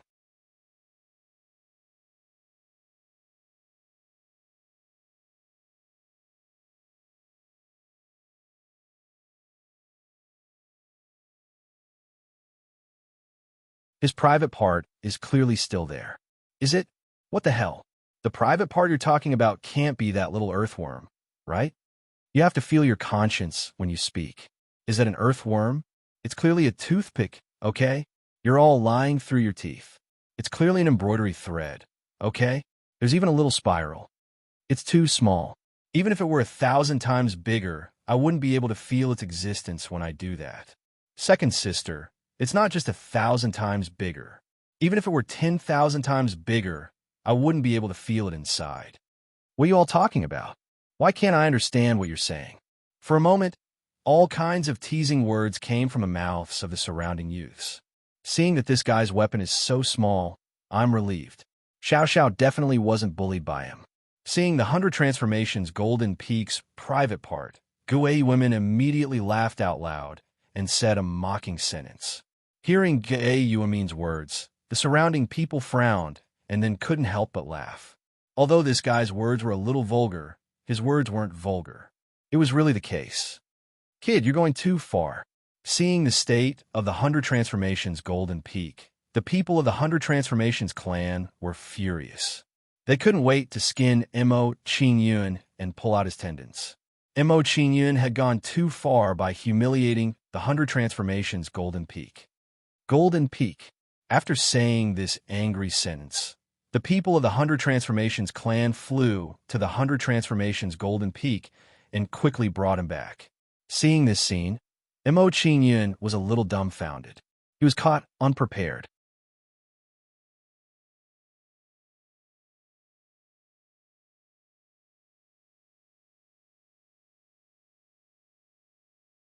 Soon, the aura that Mo Qingyun emitted increased by more than a few times. Before long, Mo Qingyun's cultivation had risen from the immortal infant stage to the half-step true immortal stage. At the same time, Mo Qingyun's body grew 3 times larger in the blink of an eye. Qingyun has grown bigger. He's become so big. Seeing Mo Qingyun's body grow bigger, Chu Yunyun revealed an excited expression and said excitedly. Hearing Chu Yunyun's words, the surrounding people were stunned and looked at Chu Yunyun with surprise. He's become so big? Why did these words make it easy for people to have a certain ambiguity when they heard it? Seeing that everyone had turned to look at her, Chu Yunyun's pretty face immediately flushed red like a red apple. It's so embarrassing. She actually said such embarrassing words. What a domineering ability. Mo Qingyun actually has such an ability.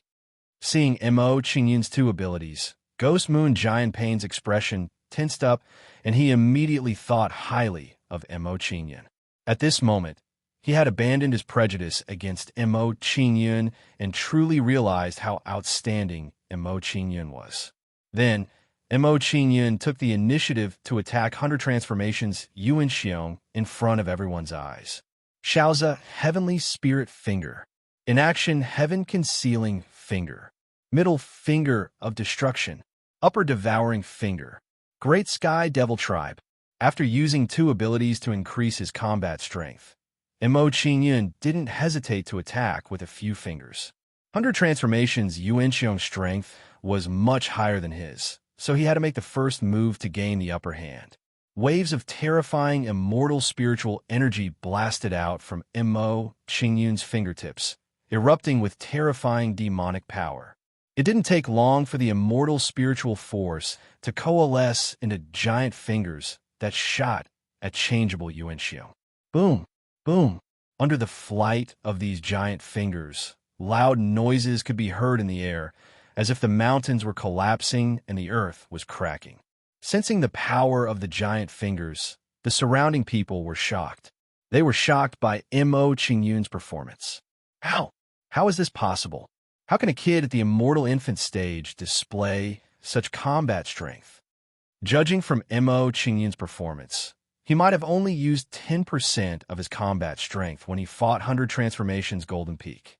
If that's the case, Mo Qingyun isn't bragging. He's really awesome. In comparison, 100 Transformations Golden Peak's words just now are just bragging. Seeing Mo Qingyun's amazing performance, the surrounding people's expressions changed and they exclaimed in shock. What a powerful ability. I'm afraid even I can't withstand an attack of this level. Feeling the power of the giant fingers in the air, Ghost Moon Baku Ping's expression changed, and even his breathing became rapid. At this moment, he could sense a real threat from those giant fingers.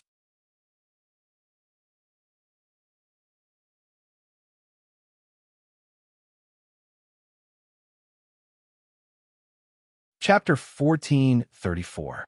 Puff. Taking Mo Qingyun's attack, Yuan Xiong spat out a mouthful of blood. His face as pale as a sheet of paper. Seeing Yuan Xiong's appearance, the rest of the 100 Transformations clan were shocked and rushed over nervously. Yuan Xiong, are you all right? I'm fine. Under everyone's concerned gaze, Yuan Xiong stood up with difficulty and looked at Mo Qingyun with fear. This brat has an offensive divine art that can silently attack others.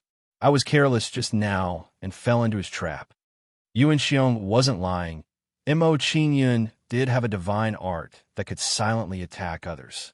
However, the technique that Mo Qingyun used to injure him just now was not the silent inaction heaven concealing finger. Instead, it was the middle path finger of destruction, which had the power to hit a cow through a mountain. So that's how it is. No wonder Yuan Xiong was heavily injured by that brat. Oomph. In the face of absolute power, that brat's tricks are useless. That's right. Since that brat's trick has been discovered, Yuan Xiong will have an easier time dealing with him. At this moment, the members of the ever-changing clan suddenly understood why ever-changing Yuan Xiong was injured. Soon after, Yuan Xiong slowly walked towards Mo Qingyun under everyone's gaze. Brat, don't be too proud. I was careless just now and fell into your trap. Arriving in front of Mo Qingyun, Yuan Xiong revealed a cold expression and explained the reason for his injury. Now, as long as this old man is vigilant, your little tricks won't be able to hurt this old man. After Polymorph Yu Xiong finished speaking, he no longer hesitated and immediately released his soul force to defend himself. Immortal Core Stage, Soul Power. The corners of Mo Qingyun's mouth curled up slightly as he sensed Polymorph Yuan Xiong's soul aura. He said disdainfully, "Old man, you think too highly of yourself. If I want to kill you, I don't need to go through so much trouble. One look is enough." Hearing Mo Qingyun's words, Yuan Xiong wasn't the only one who was enraged. The others around him were as well. Mo Qingyun's tone was a little too arrogant. This Mo Qingyun is really boastful. Does he think he's a Constellation Stage elite? Even if a Constellation Stage elite attacked, he wouldn't be able to kill a Pinnacle Minor Star Stage elite with just one look. That's right, unless a Golden Immortal Stage elite attacked, it's impossible. Seeing Mo Qingyun's arrogance, everyone snorted at him, thinking he was too arrogant. Aren't you afraid of biting your tongue? I want to see how you can kill me with just one look.